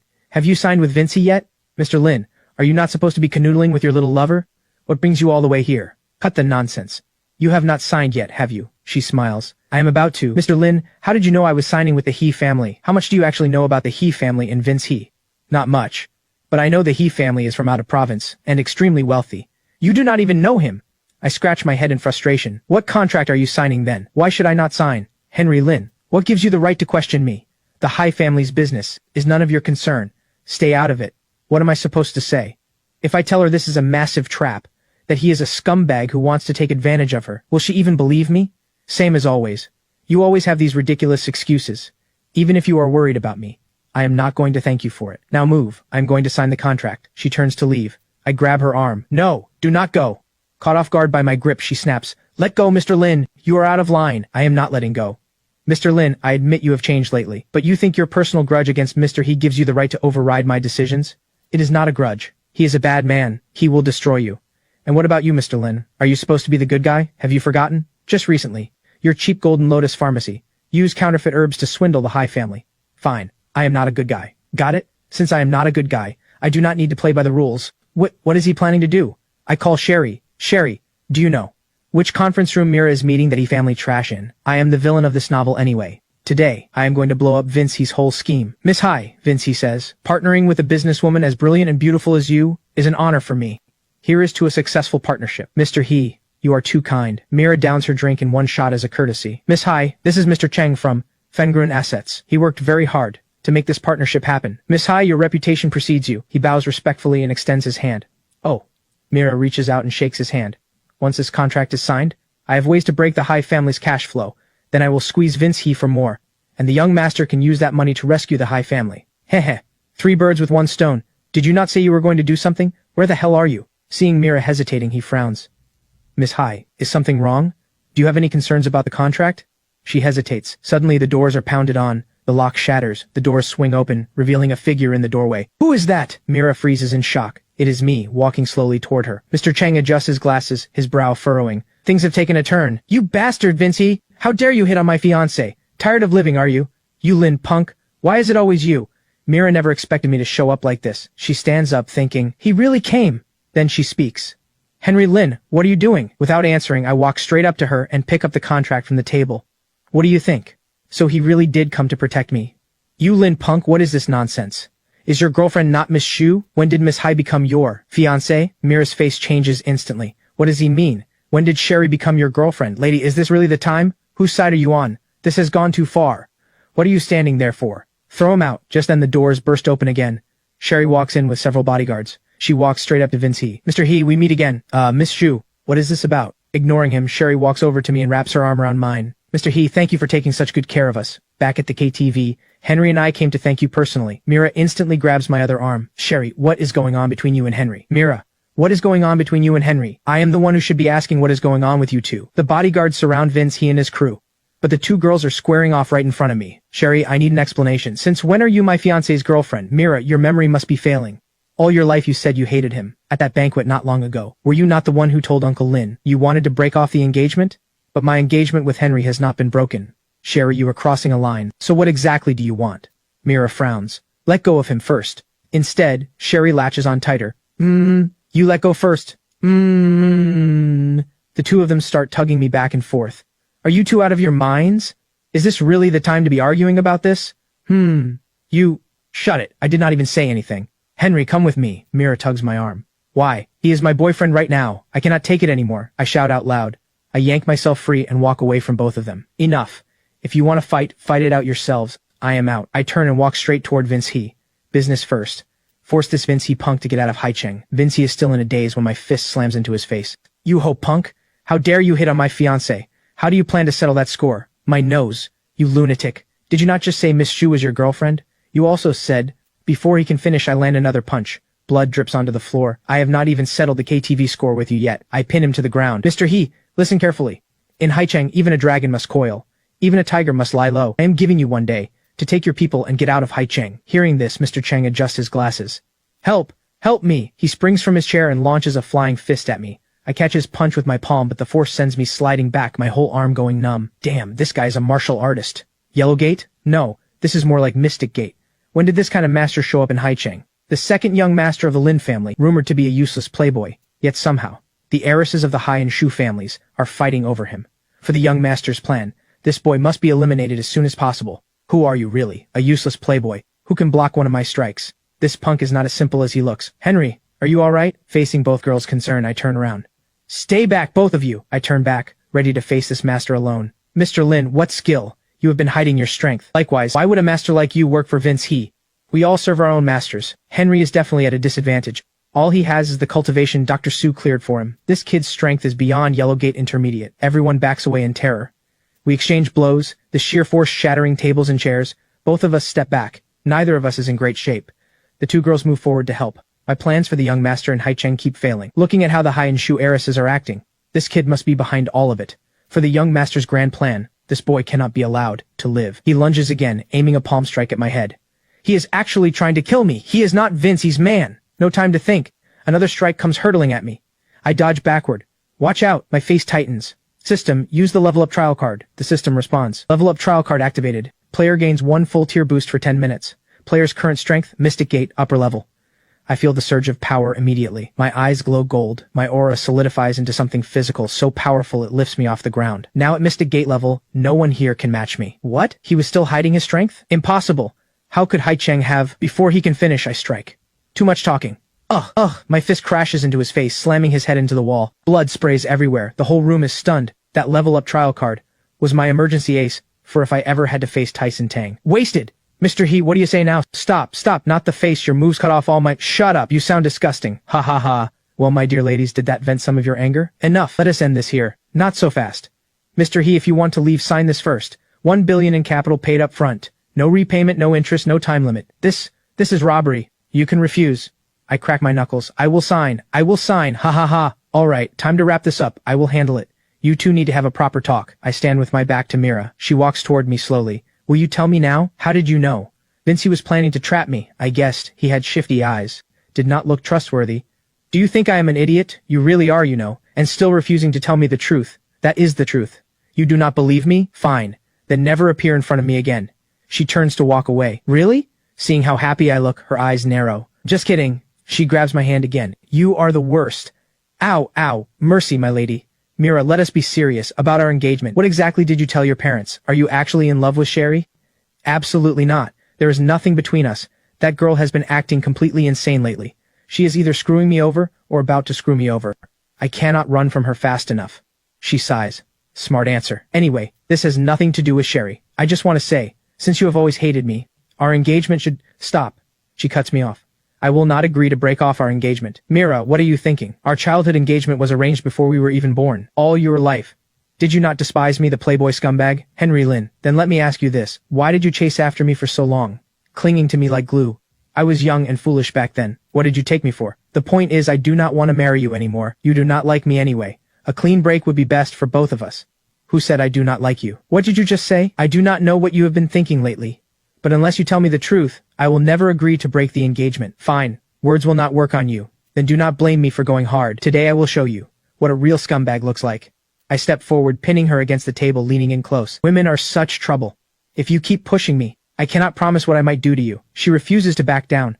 She kicks me lightly and says, then show me. I pin her down. You think I would not dare? I lean closer. Our eyes lock. I glance at the clock and say, forget it, my taste has changed lately. Forcing it is no fun. I prefer it when the woman makes the first move. You.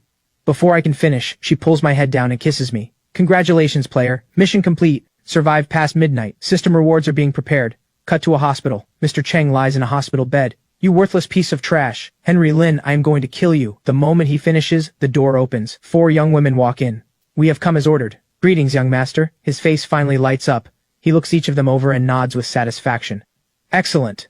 The old man. Finally sent you to me. Young master, the situation in Haicheng is largely under our control. Rest assured, young master. Just a useless playboy. Leave him to me. I will have him eating out of my hand. I will follow the others' lead. The last girl says nothing. She simply draws her weapon to make her stance clear. Seeing this, he smiles with satisfaction. I leave it to you. At his words, the 4 bow. Yes, young master. They rise together, sinister smiles on their faces. Meanwhile, I stumble back into my room and slam the door shut. I exhale heavily and collapse onto the sofa. Sinking into the cushions, I raise a hand and touch my lips. Something is wrong. Very wrong. Memories of the past few days flood my mind. The female leads flash before me one after another. It is a mess. A complete mess. Groan and slump deeper into the sofa. I am supposed to be the villain. Why are all the female leads clinging to me? Tyson, the destined male lead, is completely useless. Every time he shows up, it is just for comic relief. At this rate, I am doomed. Suddenly, the system pops up again. Congratulations, player. You have survived. Distributing rewards: 1 heavenly martial arts manual, 1 level up trial card, 3 great restoration pills. A new challenge is now unlocked. Spendthrift mode. Spendthrift mode duration: 1 month. Within 1 month, for every 10,000 yuan the player spends, the real world will reward you at a 10-to-1 ratio. Spend 10,000 here, and you gain 100,000 in the real world. What? There is actually a deal this good? Just blow money? I know this one inside out. I am Haicheng's #1 playboy. Ha ha ha. I am rich, rich, rich, rich. All I have to do is spend like a madman, get my father to kick me out, and I can leave Haicheng with a clean excuse, escape these crazy women for good, and coast all the way to the finale behind Tyson. The next morning, the moment I wake up, the system window pops open. It shows my spendthrift mode progress. Wow, the spending quota has been upgraded. If I spend 100 million, I can exchange that for 1 billion in the real world. Jackpot. Friendly reminder, spendthrift mode has 3 rules. Number 1, all spending must be real, no transferring assets. Number 2, no investments or financial products. Number 3, time limit is 1 month. Failure to complete results in erasure. Erasure. 100 million in 1 month? This system is trying to get me killed. No, wait. This is actually an opportunity. If I spend like crazy, my father will throw me out for sure, and I can finally leave Haicheng. Cut to 10 in the morning. Father is at the dining table, reading the paper and eating breakfast. I open the door and stroll in. He puts down the paper and looks up. Look at you. Do you know what time it is? Dad, I think I should start enjoying life. I sit down at the table, pull out my phone, and start browsing luxury sports cars and yachts. This limited edition sports car? Buy it. This yacht? Buy it. This private jet? A private jet? Have you lost your mind? No, Dad. I am simply experiencing life. Just as I planned. Come on, old man. Curse me out. Kick me out. But father does not stay angry. Instead, he sighs and says, Henry, what is really going on with you lately? Dad, if one day I drop dead and your money is still unspent, would that not be a tragedy? You ungrateful brat! He chucks a slipper at me and swats me away. Cut to me arriving at a car dealership. Ha ha ha, young Master Lin, welcome. Which one caught your eye? Cut the chatter. Wrap up every single one of your most expensive cars. I will take them all. All of them? Yes. All of them, paying in cash. Everyone in the shop is stunned, but one person watches me with a very different look in her eyes. So this is Henry Lin. The young master ordered me to use a honey trap on him. She walks toward me, holding a glass of juice, hips swaying. Watch me wrap this playboy around my finger. She reaches me and deliberately stumbles, falling straight into my arms. Come on. Mira appears out of nowhere and pulls me away. Whoa, is Mira getting possessive? The Ice Queen CEO getting jealous? That is hot. Mira, hi. The young master was right. The main wife really is hard to deal with. But Henry Lin, you will not escape my grasp. Sitting in the car, the two of us share an awkward silence. Mira is really jealous. According to the original story, she's supposed to look down on a villain like me. So why is she fighting with another woman over me now? Hearing my inner thoughts, she slams on the brakes. Henry Lin, what were you just thinking? You think I wouldn't get jealous over you? That woman was practically glued to you. And you just let her. Do you enjoy it when other women throw themselves at you? So unfair. That was an assassin sent by Tyson Tang. But Mira looks gorgeous when she's angry. Hearing that, she says nothing, unbuckles her seatbelt, and leans in. Mira, you... Before I can react, she kisses me again. My hands have nowhere to go, so I just hold her. When the kiss ends, her cheeks are red. Henry Lin, listen carefully. You are mine. Without my permission, no other woman is allowed to touch you. Do you hear me? I'm stunned by her words, my cheeks burning. Then I reply, yes, my queen. The scene shifts to a shopping mall. I walk toward a luxury counter. The moment I step in, I point at a bag in the case and tell the clerk, I'll take 10 of this bag, and 20 of that watch. Young Master Lin, are you sure? Yes. Put it all on the card. Just then, a young woman walks in, and her target is me, Henry Lin. I'm here to take your life. She's the swordswoman, Tyson Tang's second female agent. Her blade skills are exceptional. She doesn't blink when she kills. Hearing my inner thoughts, she's stunned too. How does he know who I am? Without another word, she draws her blade from the sheath on her back and points it at me. Time to die. Whoa, hold on. You're really gonna do this here? Why not? Stop. Summer suddenly appears and kicks her back. After only a brief hesitation, the swordswoman charges at Summer again, blade swinging. Ha! Summer dodges, then knocks her back with a punch. They each step back, reset, then clash again. Ah! She slashes several times, then drives the blade into Summer's chest. Summer collapses. Seeing her advance again with the blade aimed at Summer's chest, I act. One punch shatters her sword. At the same time, my punch sends her flying back. She stares at me in disbelief. Your power. Thank God I already broke through to Mystic Gate upper level, otherwise I'd be dead today. Mystic Gate upper level? The young master said he was just a stubborn good-for-nothing. How can he have this kind of power? She quickly decides to retreat. Lucky you today.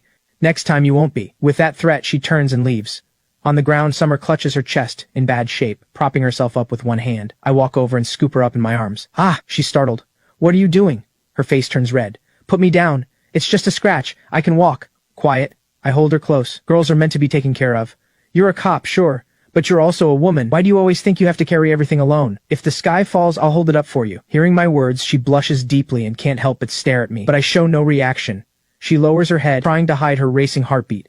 How can he say things like that? Why is my heart pounding so fast? Without another word, I carry her out of the store. The scene shifts. That night, Dad sees today's bill in his office and gasps. Tens of millions spent in a single day. Starting today, all your bank cards are frozen. Not 1 cent. Oh no, I'm done. The cards are frozen. How am I supposed to finish my spendthrift mission now? Oh wait, I'll host my own auction. Sell everything I bought at rock-bottom prices. That's still burning money, right? No sooner said than done. Soon I'm hosting the auction. Ladies and gentlemen, since this young master's allowance has just been frozen by the old man, I'm hosting this charity auction today. All the luxury goods I bought yesterday start at 10% of retail. All proceeds go to charity. Bid freely. This Henry Lin is really something. Not only does he burn money, he burns it with such vision. The leading ladies sit together in the audience. Only Summer Ann looks restless. She looks at the bandage on her leg, remembering yesterday, her mind full of pink bubbles. First item, a Ming Dynasty antique vase. The camera pans to the vase. Starting bid 1 million. 1.2 million. 1.5 million. Bidders pile in. 2 million. But Summer looks grave. She stands up, runs to me and whispers, Henry, this vase is a fake. Someone's trying to sabotage your auction. 2.5 million. It's Tyson Tang. I get it now. He wants to trash my reputation. Hold on, everyone. My apologies. This auction has to be cancelled. What? How could this happen? Don't tell me young Master Lin can't take a loss. What's going on? This vase has been swapped. It's a counterfeit. The crowd freezes in shock. Then the chandelier bursts apart, and a blade comes flying. Henry Lin! Screams erupt. People scramble to flee. Summer and I hold our ground as the swordswoman charges. Today is the day you die! As she closes in, Summer rushes in front of me. Henry, watch out, ah! Seeing Summer take the blade from me, her shoulder slashed open, I freeze in shock, then catch her. Summer! Blood pours from her mouth as she slumps to the ground. But she smiles. You've always protected me. This time, finally, I get to protect you. Then her eyes close. I lay her down gently. I stand up. No more holding back. My aura unleashes at full force. I grit my teeth, furious. You want to die? In a flash, I charge her and slam down a punch. She takes it head on. Blood gushes from her mouth too. His power is even stronger than before. Seeing her badly wounded, I rush back to check on Summer. Summer, are you okay? She struggles to open her eyes and smiles at me. I'm fine. Don't worry. At that moment, Dr. Sue arrives. She crouches beside Summer to examine her. The wound isn't deep, but it needs immediate treatment. The assassin never expected this. For the sake of protecting this woman, he unleashed such terrifying power. She gets to her feet, ready to flee. Henry Lynn, we'll meet again. I ignore her exit and lift Summer into my arms. Summer, I'm taking you to the hospital. Watching everything unfold tonight, Mira and Sherry are completely lost. Totally on the outside. The scene shifts. An ambulance speeds down the road, soon arriving at the hospital entrance. The patient has lost a lot of blood. Get her into surgery now. The surgery is a success. Soon Summer lies in the hospital bed on an IV drip. I hold her hand, lift it to my lips, and press a soft touch against it. Feeling my fingers, she opens her eyes. Seeing me, she smiles. Henry, I'm glad she's awake. Summer, you're up. How are you feeling? I'm fine. The moment she says it, pain shoots through her shoulder wound, making her wince. Just a little sore. Seeing her like this, I'm overcome with guilt. I lower my head and apologize. I'm sorry. It's all because of me. She shakes her head with a smile. Don't blame yourself. I'm a cop. Protecting people is my job. I can't help asking, in my head, Summer, why did you jump in front of me? According to the original story, you're supposed to hate me. Hearing my thoughts, she shyly pulls the blanket over her face and answers silently. Because I didn't want to see you hurt. The others walk in. Summer, rest well. We'll protect you. Henry, who exactly was that woman? Sherry can't help asking. She's one of Tyson Tang's people. Hearing that, all four are shocked. What, Tyson Tang? No one expected him. Yes, he sent his 4 female agents to deal with me. Dr. Sue snaps open her fan, her face grim. Looks like we need to be careful. The next day, Sherry is working in her office when an employee bursts in. Miss Sue, we have a problem. Our stock just crashed. What? Someone is maliciously shorting our stock, and tons of negative news just hit the headlines. Have you figured out who's behind it? A firm called Jiao Investments. Hearing the name, Sherry thinks to herself. Jiao Investments? She immediately calls me, hoping I'll have answers. She senses another scheme behind this. Meanwhile, I'm staring at my mission progress. Still 50 million short. Only half a month left. I hold my forehead, at a loss. The phone rings, breaking my thoughts. I pick up. Hello, Sherry? Henry, my company is under attack. What? I'm stunned. It's Jiao Investments. I suspect they work for Tyson Tang. Jiao Investments, I know that name. Vivian Gao, Tyson Tang's 3rd female agent, a business genius. Got it. I'm on my way. I hang up and get ready to leave. Soon I arrive at Sherry's company. We strategize in her office. Their tactics are sophisticated. They're shorting our stock and spreading all kinds of negative press. She lays out what she's gathered. The head of Jiao Investments is Vivian Gao, a business prodigy, only 25 years old, and she already controls billions in assets. Her profile matches everything I know. Vivian Gao, according to the original story, she's Tyson Tang's 3rd female agent, an expert in corporate warfare. Her target is to crush Sherry's company, then force Sherry to leave me. Hearing my thoughts, Sherry can't help laughing. Hey, Henry, do you have a plan? Yes, we fight back the spendthrift way. I plant my hands on the desk and stand up confidently. They look puzzled. Spendthrift? Right. I'm going to buy out GAO Investments. Buy them out? How much would that cost? Whatever it costs, I'll pay it. It's perfect for finishing my spendthrift mission. We act fast. Soon we're standing at the foot of Gao Investments building. Her assistant knocks on the office door and goes in to inform Vivian Gao. Ms. Gao, Henry Lynn is here to see you. Vivian keeps her eyes on the window outside, replying coolly, let him in. She adjusts her glasses, a confident smile on her lips, as if everything is under her control. As I walk in, she speaks. Young Master Lin, I've heard much about you. Ms. Gao, I'll cut to the chase. I want to buy your company. Buy? She looks at me like I just told a joke and scoffs. Young Master Lin, do you have any idea what my company is worth? Whatever it costs, I'll pay it, I say with a smile. She frowns, suddenly doubting herself. Is he serious? She sits down, smiles confidently, and names a number. 5 billion. Cash. Sherry is stunned. What? I smile and accept. Deal. Are you serious? She never expected me to agree. Of course. My lawyers will handle the paperwork tomorrow. With that, I turn and leave. She never saw this coming. Mouth open in shock, she thinks, this man is nothing like the young master said. The scene shifts. I'm at home eating breakfast. Henry, I made you some medicinal stew to build up your strength. Dr. Sue has arrived.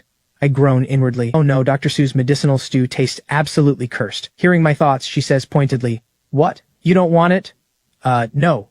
I mean, I just had breakfast. Since I didn't say no, she shoves the container in front of me and opens it. Looking at the food bubbling with creepy fumes, I jump. Ah! Open up.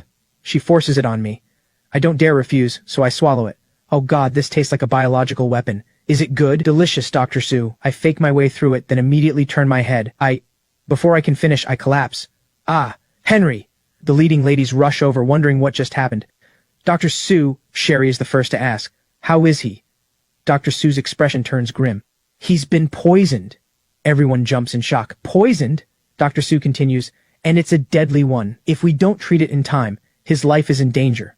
Who did it? Summer asks urgently. The poison was in the medicinal stew. Sherry immediately says, Dr. Sue, you... Dr. Sue denies it instantly. It wasn't me. Someone slipped poison in while I was making the stew. Just as they're at a loss, a figure flashes past the window. She flips inside. Spotted already? Who are you? I'm Lilith. Sent by the young master to take Henry Lynn's life. You poisoned him? That's right. This is my custom-made poison. Colorless and odorless. Death within 3 hours guaranteed. Is that so? Let's see which is stronger. Your poison or my medicine? With that, Dr. Sue takes her medicine box, sits beside me, and opens it. It's useless. My poison has no cure in this world. Oh really? Then let me show you what it means to fight poison with poison. She pours a cup of medicine down my throat. My whole body flushes hot. Lilith is shocked. Impossible! Your poison is strong, but mine is stronger, Dr. Sue says calmly. Lilith suddenly understands. You're a master poisoner too? Not only that, I'm a master of both medicine and poison. With that, Dr. Sue flings a cloud of silver needles, striking Lilith. Lilith feels it instantly. Paralysis poison! Dr. Sue walks over slowly. You've lost. Lilith refuses to give up and pulls a smoke bomb from her leg pocket. I won't lose. She slams the smoke bomb at her feet and escapes under the cover of smoke. This girl's skill with poison is impressive, Dr. Sue remarks. I have no idea how much time passes before I finally come to. I'm alive? Even I didn't see that coming. Dr. Sue says coolly, of course. With me here, you don't get to die. I quickly sit up and thank her. Thank you, Dr. Sue. She shakes her head. No need, it's what I'm supposed to do. Sherry quickly asks, Henry, how are you feeling? Only now do I notice the others are here too. I answer, much better. Who is that woman? Her name is Lilith. Tyson Tang's fourth female agent. She specializes in poison and assassination. Looks like Tyson Tang really wants you dead. According to the original story, Tyson Tang's 4 female agents were all supposed to fall for me eventually, and then defect to my side. But now the plot is completely off track. I have no idea what's going to happen. He wants to win over those 4 women. The scene shifts. We're all standing before my father. Look at what you've done. 100 million burned in a single month. Are you trying to bankrupt the Lin family? I look defiant on the outside, but inside, I'm thrilled. Come on, Dad, lose it. Throw me out of the family already. I quit being the villain. Starting today, you're out of the Lin family. I don't have a son like you, but the leading ladies all step forward together. Mr. Lin, please wait. Henry actually has a sharp eye for business. There must be a reason behind his spending. Sharp eye for business? Fine, I'll give him 50 million as his last shot. If he can use this 50 million on a proper investment and turn a profit, I'll forgive him. If he loses it, none of you are to plead for him. He's out immediately. Mira turns to me and asks, Henry, you can do this, right? I'll try my best. That's all I can say on the surface. But inside, I already have a plan. 50 million? Just dump it into something guaranteed to fail. The moment that money is gone, I can walk away with a clean excuse. Just then, the system pops up. Special mission triggered, desperate investment. Objective, legally lose all 50 million within 1 month. Reward, escape your villain fate. Penalty for failure, random lightning strike experience. This is in the bag. Seeing the system's mission, I'm even more certain everything is under my control. The scene shifts. Under the city lights at night, Sherry presents her options. Henry, these are Haicheng's most promising projects right now. Return rates over 10% minimum. No, these are too safe. Sherry, I want the trashiest, most hopeless. Nobody in Haicheng wants it kind of project. The worse the better. Sherry looks confused. Why? Because I want a challenge. I play it cool, as if it makes perfect sense. Look it up for me. Is there an abandoned construction site that's been derelict for 10 years? There actually is one. The abandoned lot in West Haicheng. Sherry pulls out a file. That plot used to be a chemical factory. Severely contaminated. And right next to it is a polluted sewage ditch. It's been abandoned for 10 years. Nobody would take it even for free. Whoever takes it has to pay massive environmental. That's the one. Contact the seller immediately. I'm dumping all 50 million into it. Sherry immediately says, Henry, are you insane? Buying that is just throwing money into the gutter. The scene shifts. I bring everyone to the abandoned lot for a look. The place is in ruins, completely deserted. Even a stray dog wouldn't stay here. You're really buying this? The soil contamination here is severe. There's zero development value. But I ignore their advice, thinking, this plot is perfect. Even a god couldn't make a profit off this. System penalty? Not happening. Ha ha ha, I cackle inside. You don't get it. I turn to face them. I'm not buying this land to make money. They all look puzzled. Mira asks, then what's it for? This land has been polluted for 10 years. The people who live nearby have suffered the consequences, but no developer is willing to clean up this mess. If it falls to me, Henry Lin, to do it, if I don't go to hell, who will? So what if I lose money? I'm doing charity here. They're stunned by my words. I look up at the sky. A ray of sunlight cuts through the gloom and lands on my face. The four of them stare at me, speechless, all wearing the same shocked expression. They're thinking, so beneath his stubborn exterior, tears well up in their eyes. He hides such a noble heart and grand vision. Henry, I support you, Sherry says solemnly. No matter how much you lose, I'll bear it with you. Soon we sign the contract. I rejoice inwardly. Ha ha, 50 million down the drain in an instant. System, settle my mission already. I want to escape the villain fate. With it all done, I stretch out. Not long after, a few cars roll in, kicking up dust, and pull to a stop in the wreck of an area. The doors open, and men in formal suits step out. They exchange a glance as if confirming something. Then they all walk toward me. One of them suddenly rushes up and grabs my hand. Young Master Lin, you're truly Haicheng's lucky star. His words leave me totally confused. What did I do? The Geological Bureau just discovered, deep beneath your abandoned lot, an extremely rare, natural medical-grade hot spring vein. Not only has the active underground water system naturally purified the surface contamination, but the government has also decided to designate this site as Haicheng's largest wellness resort district. Oh my god, Sherry gasps. With natural medical hot springs and government backing, this land has shot up at least 20 times in value. It's now worth $1 billion. Inside, I feel like I've been struck by lightning. What? Medical hot springs? Crouch down and clutch my head. I was trying to lose money, damn it. I'm so frustrated I could cry. Soon the system pops up again with a notice. Detected player's investment has yielded a $1 billion profit. This severely violates the original intent of the desperate investment mission. Mission failed. Penalty mechanism activated. 100,000-volt localized lightning strike. Before I can react, a bolt of lightning rips through me. My hair explodes into an afro, my whole body charred black as I collapse on the ground. I really wasn't trying to make money. I let out one last desperate cry, then lie there with my eyes shut. Seeing this, the others rush over to check on me. Henry, what happened? You're so worked up you're literally smoking? Quick, check his pulse. This is spontaneous combustion brought on by overwhelming joy. The scene shifts. Flies buzz past the warm yellow lamplight. I'm in my room trading stocks, watching the charts, when suddenly there's a knock at the door. I glance back, stand up, and walk to the door. Puzzled, I reach the door and open it. The moment it opens, standing there is Tyson Tang's beautiful assistant. What are you doing here? Ignoring my guard, she smiles.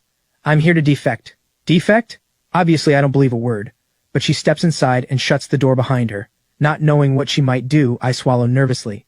I don't want to risk my life for Tyson Tang anymore. Not buying it yet, I think to myself. According to the original story, Tanya Tang really does betray Tyson Tang, but now the plot has gone off the rails. Is she genuinely defecting, or does she have another agenda? Seeing me hesitate, she speaks again. I know you doubt me. She lifts her chin, looking right at me. But I'm sincere. I know you know a lot of things. You can hear my inner thoughts. She gives a small smile. Yes. Since the first time we met, she strides toward me. She walks around my room like she owns the place, then naturally sits down on my sofa and crosses her legs. I didn't expect this turn. Nervous and awkward, my eyes dart around, and I swallow again. Then I turn, walk to the other sofa, and sit down with composed posture, projecting an even stronger presence than hers. She speaks. He doesn't care about us at all. Tears stream down her face. He only treats us as tools.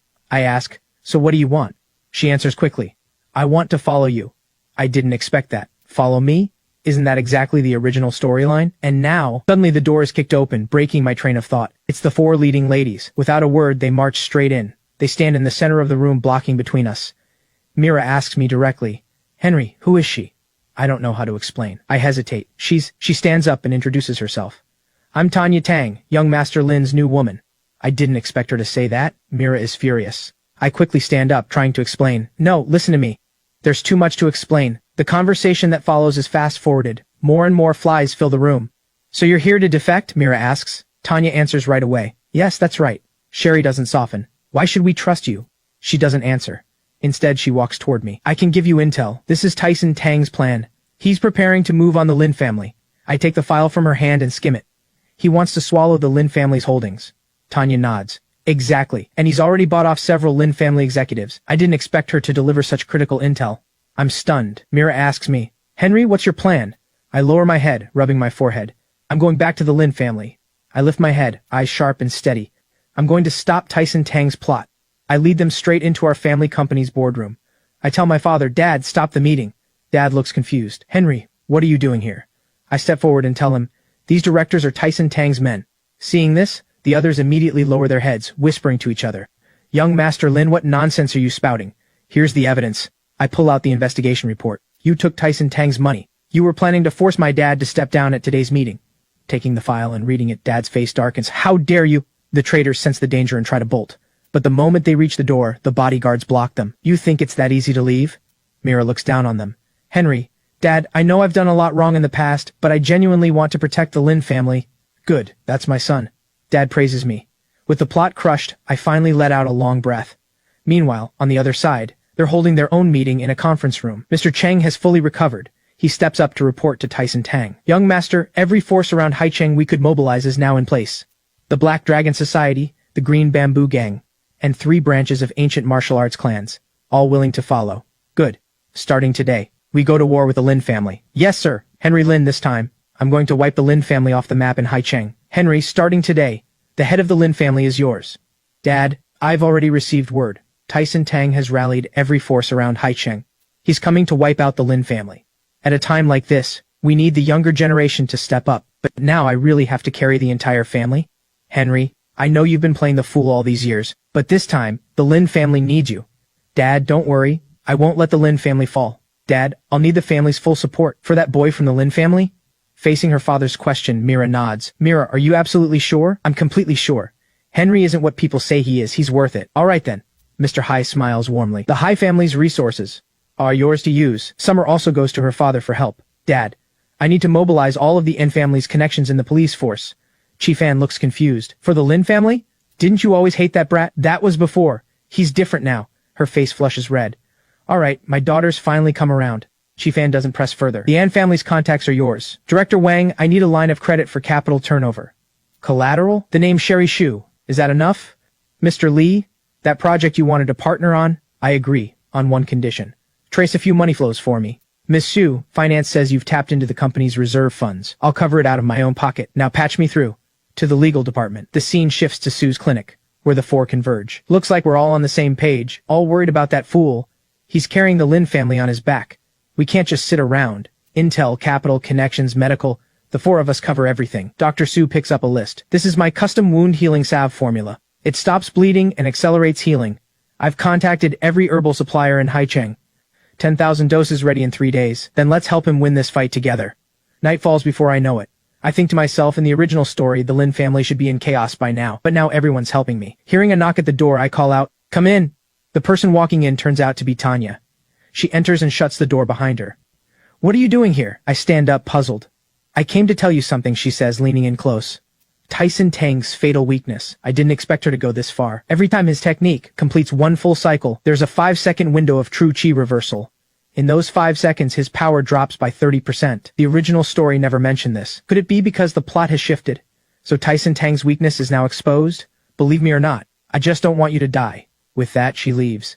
5 seconds. If I can seize those 5 seconds, I have a chance. The night deepens. At the gates of my estate, figures vault over the wall and gather in the garden by my door. It's Tyson Tang and his men. Tyson Tang straightens his cuffs. He smirks inwardly. Henry Lin, tonight is the night you die. With a single gesture, his men charge toward my house. Sensing something wrong, my eyes snap open. Feeling the shift outside, I leap up and start running. They're here. Henry, take the back exit. I'll hold them off. Dad, what are you saying? I didn't expect him to make this call. I'm the head of the Lin family. There's no way a father covers the retreat while the son runs.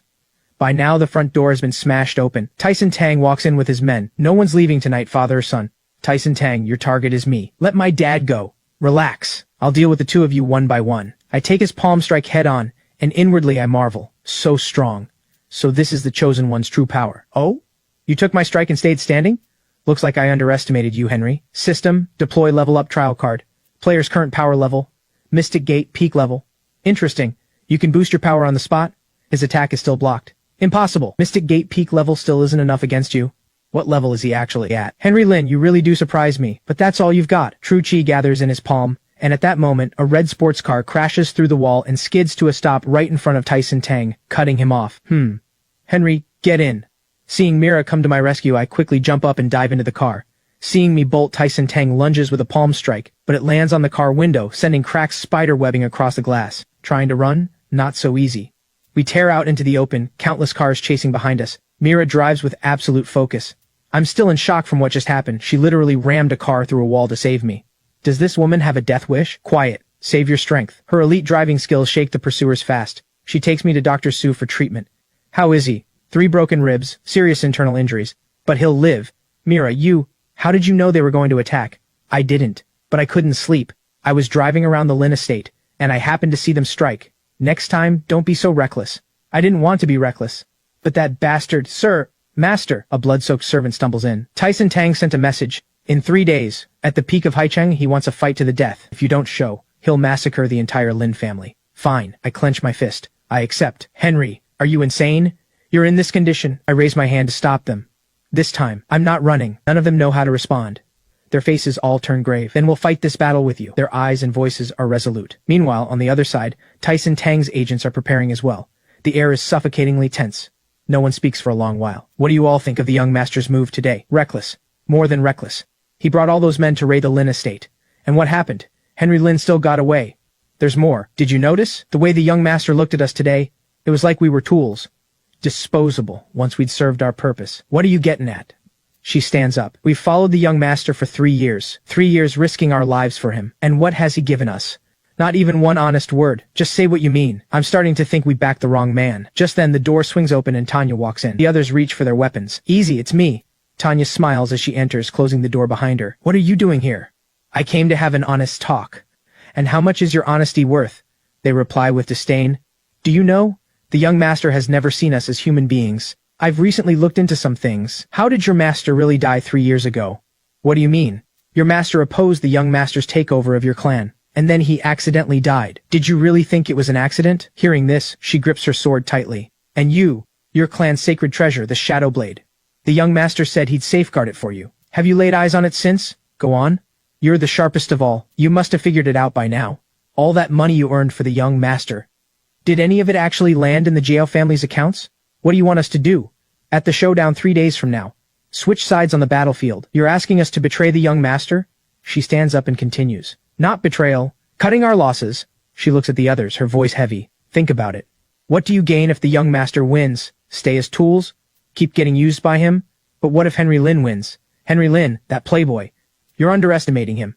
He's won over the heiresses of the Hai, An, Shu, and Su families, utterly devoted. He's made Victor Lin hand over the family head position.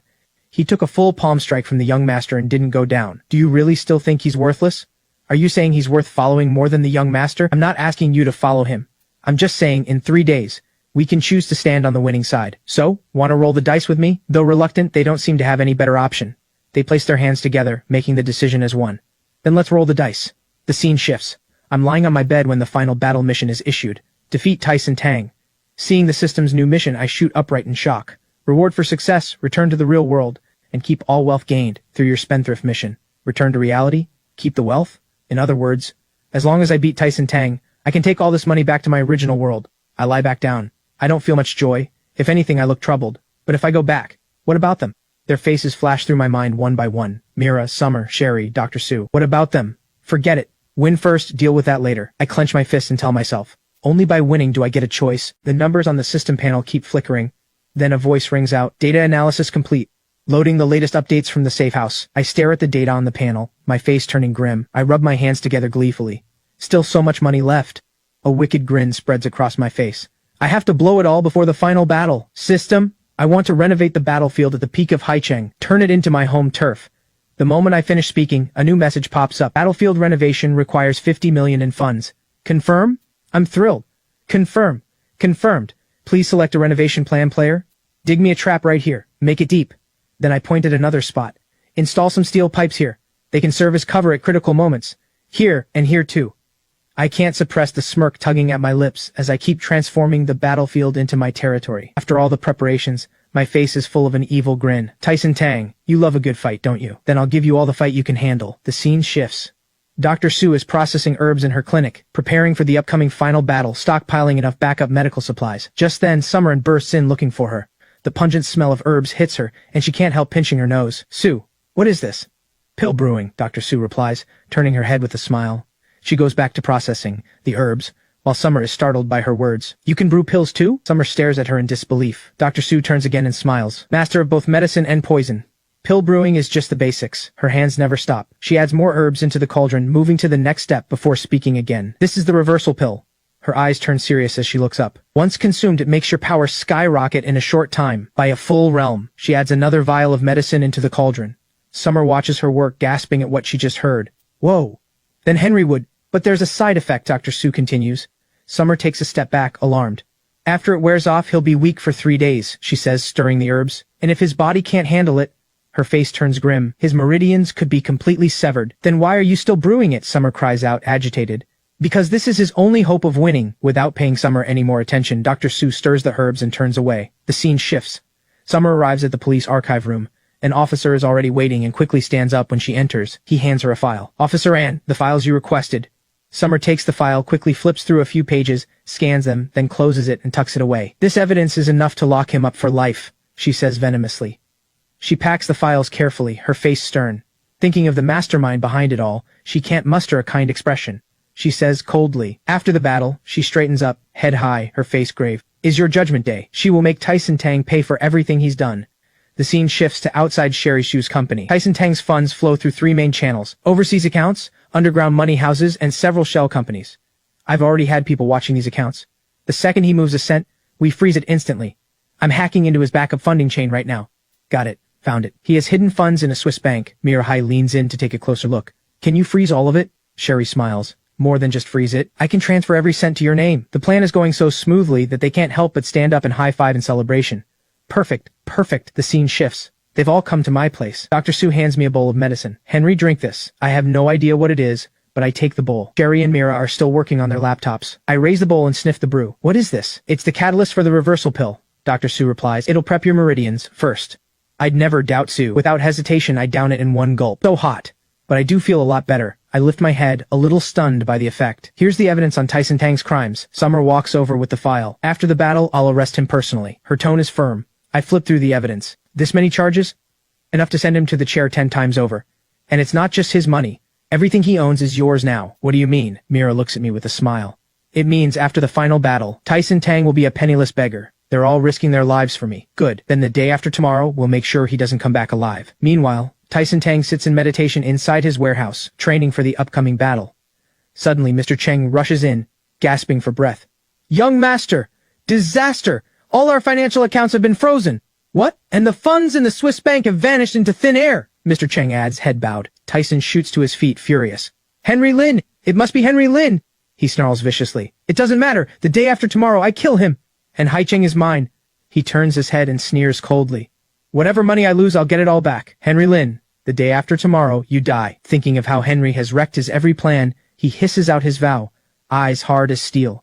He absolutely will not let this go. The scene shifts. I'm in my room, sitting on the bed, unable to sleep.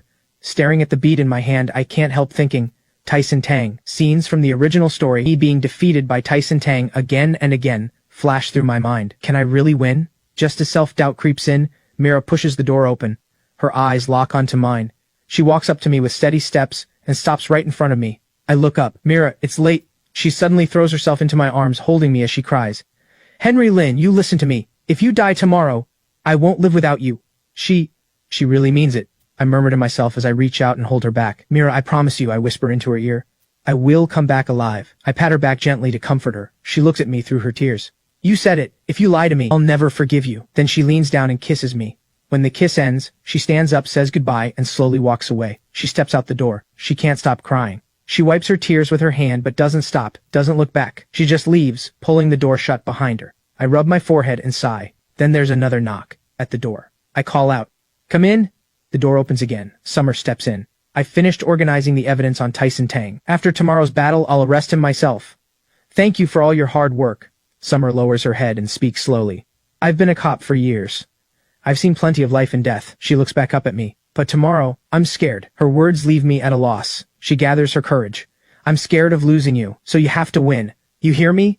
I stand up, pull her into my arms, and whisper softly in her ear. Don't worry, I won't let you become a widow. Her face turns red. Who said I'd marry you? Don't flatter yourself. She runs out, flustered, and slams the door shut behind her. With her gone, I sit on the edge of the bed, finally ready to rest. But not long after I sit down, there's another stir at the door. The door opens again.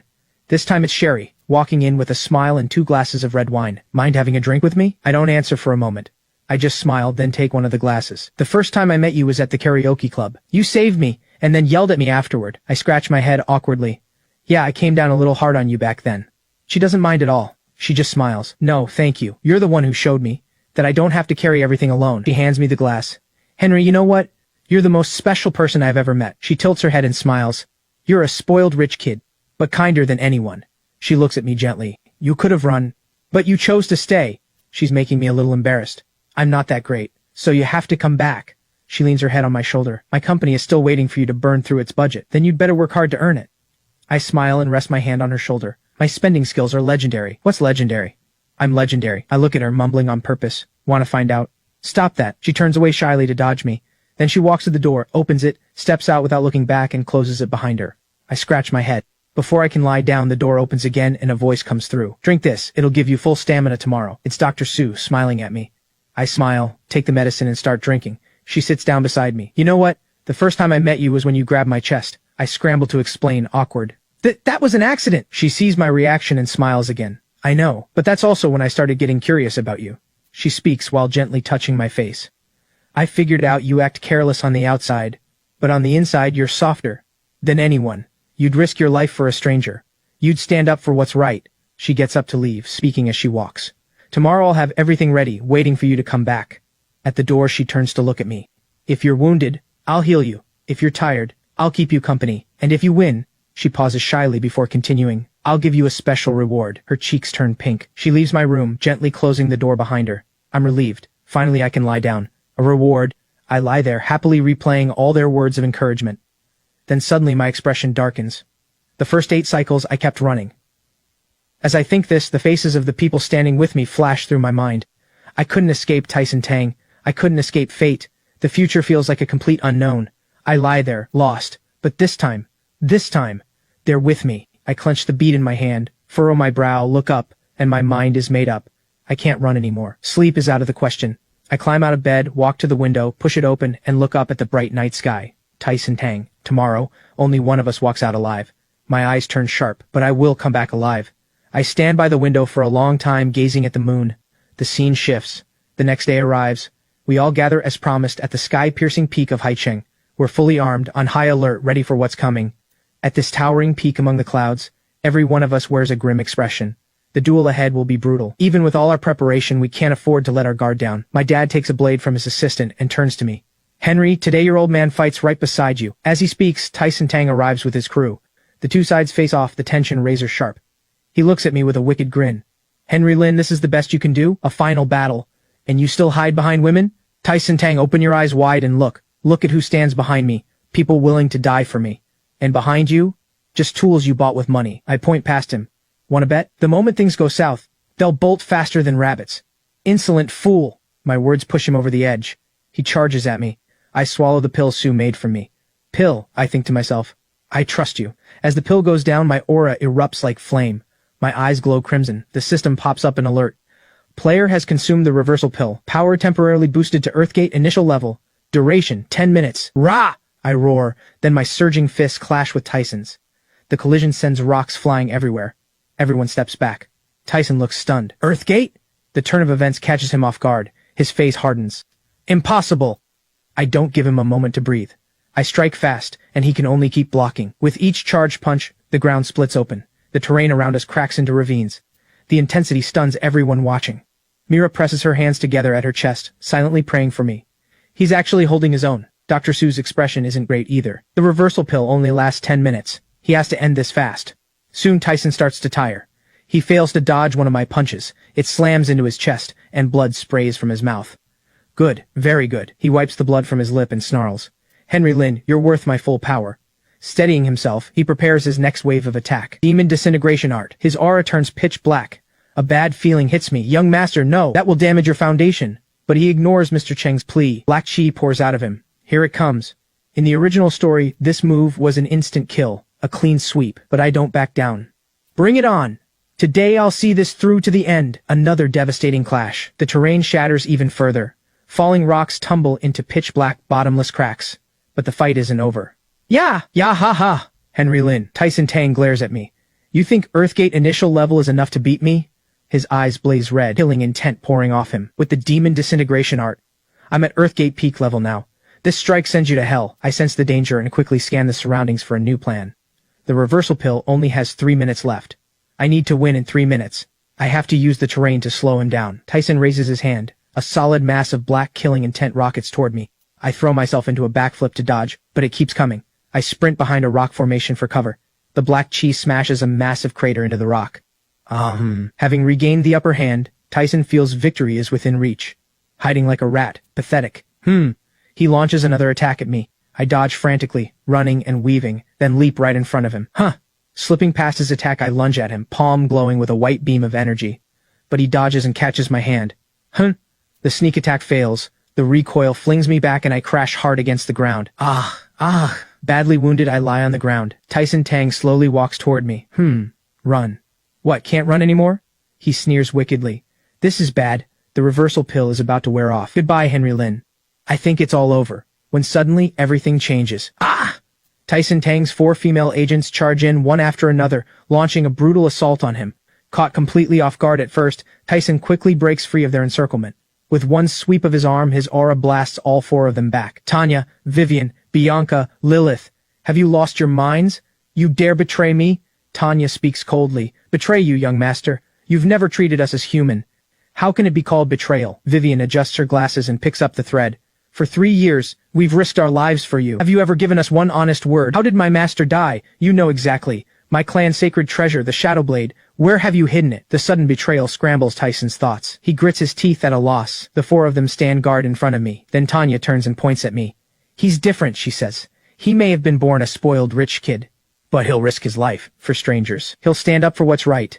He makes the heiresses of the 4 great clans utterly devoted to him. He makes his people willing to die for him. He knows he can't win, but he never backs down. The 4 women glance at each other and smile, nodding. He's worth the gamble. In unison, they declare, so we choose Henry Lin. Ha ha ha. Seeing himself completely isolated, Tyson's fury twists into a laugh. He spits out the curse. A bunch of traitors. Fine then, I'll kill you all along with him. I pull myself together, stand up, and face Tyson alongside them. Together, Tyson crosses his arms across his chest, then sweeps them out. A black dragon erupts behind him and surges toward us. The 5 of us pour our power together, slamming back against the black dragon. A massive explosion fills the air with thick smoke. The onlookers grow worried for me all over again. Summer's face is full of disbelief. She never expected them to actually defect. The smoke clears. We emerge in front of the crowd. I'm standing in front of the 4 women, having taken most of the impact for them. My body is covered in fresh wounds. Tanya sees this and tears up. Henry Lin, you... I turn back to them. You chose me, so I'll protect you to the end. Lovesick fools. Seeing his attack failed, Tyson's resentment burns hotter. Fine then. I'll send you all to hell together. He launches into the air, preparing an even stronger strike. This time, 2 black dragons. At that moment, several streaks of light flash across the sky. The 4 leading ladies join the fight too. Heya! They land in front of me, unleashing their power to help. You protect them. We protect you. Last time we let you face it alone. Not this time.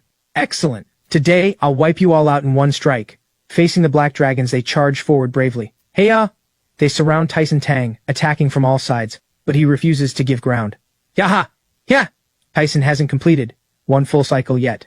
There must be a 5-second chi reversal window. That's right. 1 cycle, 2 cycles, 3 cycles. Now. Dr. Seuss seizes the moment and launches a surprise strike, landing a direct hit. What's happening? His true chi has reversed. Now. They rush in and pin Tyson down. Henry, do it. I push myself up off the ground, remembering all the times Tyson brutally killed me. Rah! Then the faces of these women flash through my mind. This time, I won't lose again, because they're with me. Black Tiger Heart Strike. The final blow. I charge forward with everything I've got. By now, Tyson is broken free. He dodges my first punch, but the second one comes right behind it. The force of my fist takes the shape of a ferocious tiger and roars toward him. It slams into his chest, hammering him backward. He crashes to the ground, kicking up a cloud of dust. The dust settles. Tyson stands in the middle of the field, looking closer. There's a gaping black hole in his chest. Even he can't believe it. With wounds this severe, there's no way he survives. But he refuses to accept it. I'm the chosen one. How can this be? With such devastating injuries, he actually starts to laugh. Ha ha ha ha. None of us understand, but we suspect a trick and take a step back. Ha ha! What's so funny? Ha ha, Henry Lin, you think you've won, huh? At least you lost. Ha ha ha, lost. I was destined to lose from the very beginning. His words leave everyone stunned. What nonsense are you talking? He points at me. Aren't any of you curious? Why can Henry Lin hear this system? Why can you all hear his inner voice? Another bombshell drops. Everyone exchanges silent looks. How does he know we can hear Henry's thoughts? Of course I know, Tyson continues. Because I used to be just like you, able to hear the protagonist's inner voice. What do you mean? Ha ha ha. The heavenly Tao of this world collapsed long ago. The original story, the original destiny, all of it has been thrown into chaos. And you're an outsider. He points at me, accusing. Chosen by the system to replace me, to replace him. The system never said that. Of course it wouldn't. Because all it needs is a protagonist who can make it to the end. As for the journey, it doesn't care. This news truly leaves us all stunned. I once believed I was the chosen one too. Everyone listens with grim expressions as he goes on. Until I realized, every cycle, I was doomed to the same fate. Betrayed, replaced. He turns to his 4 agents. You think I was using you? No, it's because I was afraid. Afraid that if I gave my heart, the protagonist would take everything from me again, like the 8 times before. You're a reincarnator too? I ask him. No. I was the old protagonist. And you are the new one. The system chose you. That's why they can hear your inner voice. That's why you can rewrite fate, over and over. Treat them well. Their feelings for you are real. With those final words, he crumbles into dust. The wind scatters the ashes, leaving only a single bead on the ground. Congratulations, player. Final battle mission complete. Tyson Tang defeated. Mission rewards distributed. Player may return to the real world at any time. All wealth gained through spending will be retained. The system pops up another notice. Friendly reminder, upon return, this world will be reset. All characters' memories of the player will be erased. Just like that, I'm in an impossible spot. Go back. And let them forget everything. Everyone watches me tense. They're afraid of what I'll choose, but they don't dare stop me from choosing. The system window vanishes. I can't bring myself to leave. Just then my dad walks over and pulls me into a hug. Ha ha ha. That's my boy. You actually pulled it off. Dad, easy. The hug hurts. My ribs are still broken. House of Lin. House of Lin. House of Lin. Woohoo! Everyone breaks into celebration. House of Lin. House of Lin. House of Lin. At that moment, several elders from the 4 great clans approach. Henry Lin, hear our decree. Wincing through the pain, I meet them. The 4 great clans of Haicheng have come to a joint decision today. We name Henry Lin, the Lord of Haicheng, to lead the 4 clans, to stand against outside threats together. They finish speaking and bow to me with clasped hands. We greet our Lord. I'm completely lost. Wait. Me. Don't refuse. You've earned it. I turn. The women look at me with full expectation. I turn again. The elders are waiting for my answer. I accept. The scene shifts to the banquet hall. Everyone celebrates the victory with song and dance. Such a young, accomplished lord. Truly a blessing for Haicheng. Please look after us, my lord. I deal with the crowd while inwardly groaning. Great. Now I really can't leave. Mira catches my inner voice and senses that I'm not really happy. Does the player confirm return to the real world? Friendly reminder, upon return, this world will be reset. All characters' memories of the player will be erased. Wait, explain exactly what memories erased means. It means every character in this world will no longer remember the player's existence. Every interaction between the player and them will be rewritten by the world as never having happened. Then, can I take someone back with me? Yes, the player may select one companion. To return to the real world, the remaining characters' memories will be erased. Only one? Then what about the others? Summer, Sherry, Sue, and everyone else? They'll forget me completely. What am I supposed to do? How can I take just one? But if I don't go, what happens to the me in the real world? Who? I? The 4 of them walk in together. Tell us. What are you hiding from us? We can hear your thoughts, you know. You've been wrestling with something ever since the battle. Right up to now. We're here to help you. Not to interrogate you. But you have to tell us. I can go back. Back to my original world. But I can only take one person with me. And once I leave, this world will reset. Everyone will forget me. Saying it out loud feels better. At least I don't have to keep it from them anymore. I finally let out a breath. So you've been agonizing over who to take? It's not about who. I just can't bear to take only one. All of you mean too much to me. Henry, you listen to me. Wherever you go, I'm going with you. Your world, or hell itself, I'm coming. Her words move me to tears. Mira, don't forget, I'm the one who kissed you in public. You're not getting rid of me in this lifetime. My turn. I'm a cop. Wherever you are, that's where I enforce the law. If you dare run, I'll arrest you for kidnapping young women. Kidnapping young women? The tone just took a sharp turn. Who did I kidnap? Kidnapping the 4 of us isn't enough for a conviction, so you have to take responsibility for us all the way. You hear me, Henry? You know what I'm best at? Business. Right. My company can open up anywhere. Your world must have business opportunities too, right? Then I'll move the company over there. You go be the spoiled spendthrift. I'll clean up after you. Wherever you are, that's where I'll be. Heart rate elevated. Blood pressure rising. Emotional fluctuation excessive. Sue, please stop diagnosing me. My medical skills can heal anyone, no matter what world we're in. There will always be patience. Besides, you never know how to take care of yourself. If I don't go with you, who's going to look after your health? I didn't expect this. All of them. They're all willing to come with me. But the system said only one. Only one. What a piece of junk system. Can we just smash it? Maybe we can negotiate. If it's a system, there should be room to bargain. Or we look for a loophole. They're all thinking of me. But I can only choose one. I'm sorry. I really can't bring myself to choose just one. All of you mean so much to me. Then don't choose. We'll figure something out together. If the system could bring you in, there has to be a way for all of us to get out. Right. Let's figure it out together. I'm good at negotiating. Tomorrow I'll talk to the system. I've studied ancient texts. There might be records about the system somewhere. Why are you all so good to me? Because you're Henry Lin, the fool whose words don't match his heart, tough on the outside, soft on the inside. The idiot who could have run, but insisted on staying to fight. The man who talks about blowing money, but is always helping others. The one who made us all fall for him. All right, we'll figure this out together. Dawn arrives quickly. They're all resting in my room. I walk to the center of the room. I take a deep breath and speak into the air. System, come out and talk. The system window appears. I want to take everyone with me. Name your price. Mira looks up. She knows the negotiation has begun. The system's stance is firm. The rule cannot be changed. Return to the real world. Limited to the player plus one companion. What kind of garbage rule is that? Can we just force it open? Don't be reckless. Hear it out first. My mind races, hunting for a loophole, a workaround. The rule. If the spendthrift mode lets you exchange money for real-world assets, then can I? Sudden clarity. I found it. System, the wealth earned through spendthrift mode. Can it be used to buy extra slots? The system starts processing rapidly. The fact that it didn't immediately reject me means there's a chance. Looks like I'm on the right track. Logic loophole detected in player's request. Recalculating. Everyone is on edge. Calculation complete. The player may use all remaining assets to exchange for one multi-person pass.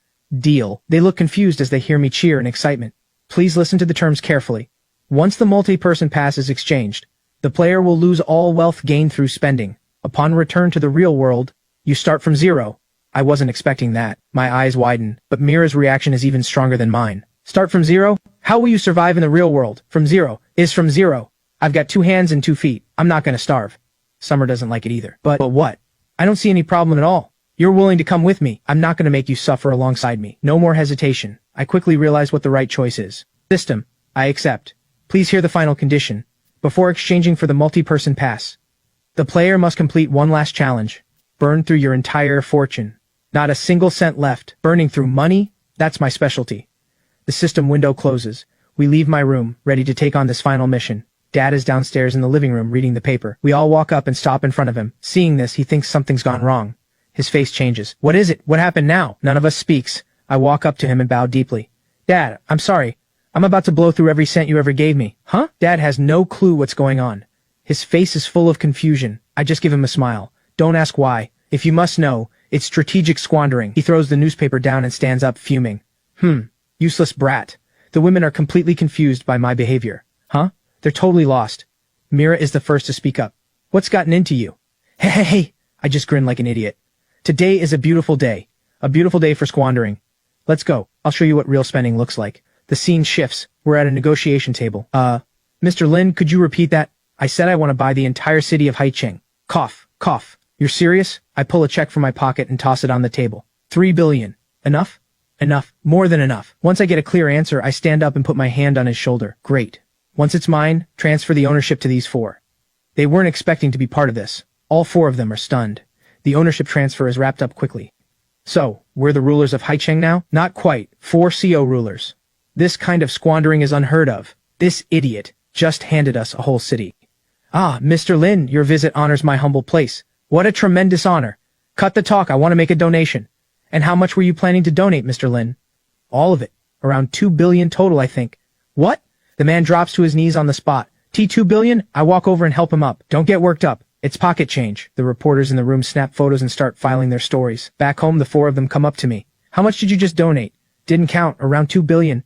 That's a third of your entire fortune. It's all gotta go anyway. Why not give it to people who need it? This spendthrift, even when he squanders, he does it with a kind heart. Summer shyly shakes her head. The scene shifts again. Now I'm at a fireworks factory. Ah, Mr. Lin, how many fireworks would you like? I look around, take a slow survey of the place, then say, all of them. All of them. All, right. Including everything in the warehouse. And every unit currently being produced, I'll take the whole lot. That would cost... The owner is so flustered he can barely speak. Every cent left in my account, enough? Once the deal is done, I walk out. They're waiting for me. Mira asks, how much do you have left on the card? I do the math. A few $100 maybe. Gave it all to him. So what are you, $8? I pull some coins from my wallet.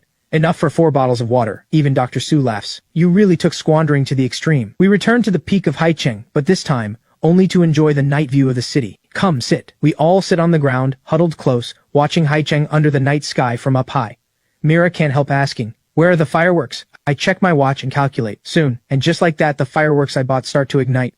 Flames bloom across the sky and flower after beautiful flower, lighting up the entire city, and lighting up our eyes too. The people of Haicheng cheer for this grand fireworks celebration. Wow, it's so beautiful. Families step out of their homes to watch the fireworks rise and bloom. So beautiful. This is the most beautiful fireworks I've ever seen, because you set them off. A quiet warmth fills me. My last cent, for this moment. Worth it. Player's assets confirmed at 0. Conditions met for multi-person pass exchange. I quickly share the good news. Multi-person pass being issued. We're all looking forward to what comes next. Issuance complete. The player may use the pass at any time to bring all current companions back to the real world. After all the hardship, the sweetness has come. Finally, I have the ending I wanted. And they're just as happy as I am. Ready? Come home with me. We've been ready. Then let's go. A blinding white light flashes across the sky.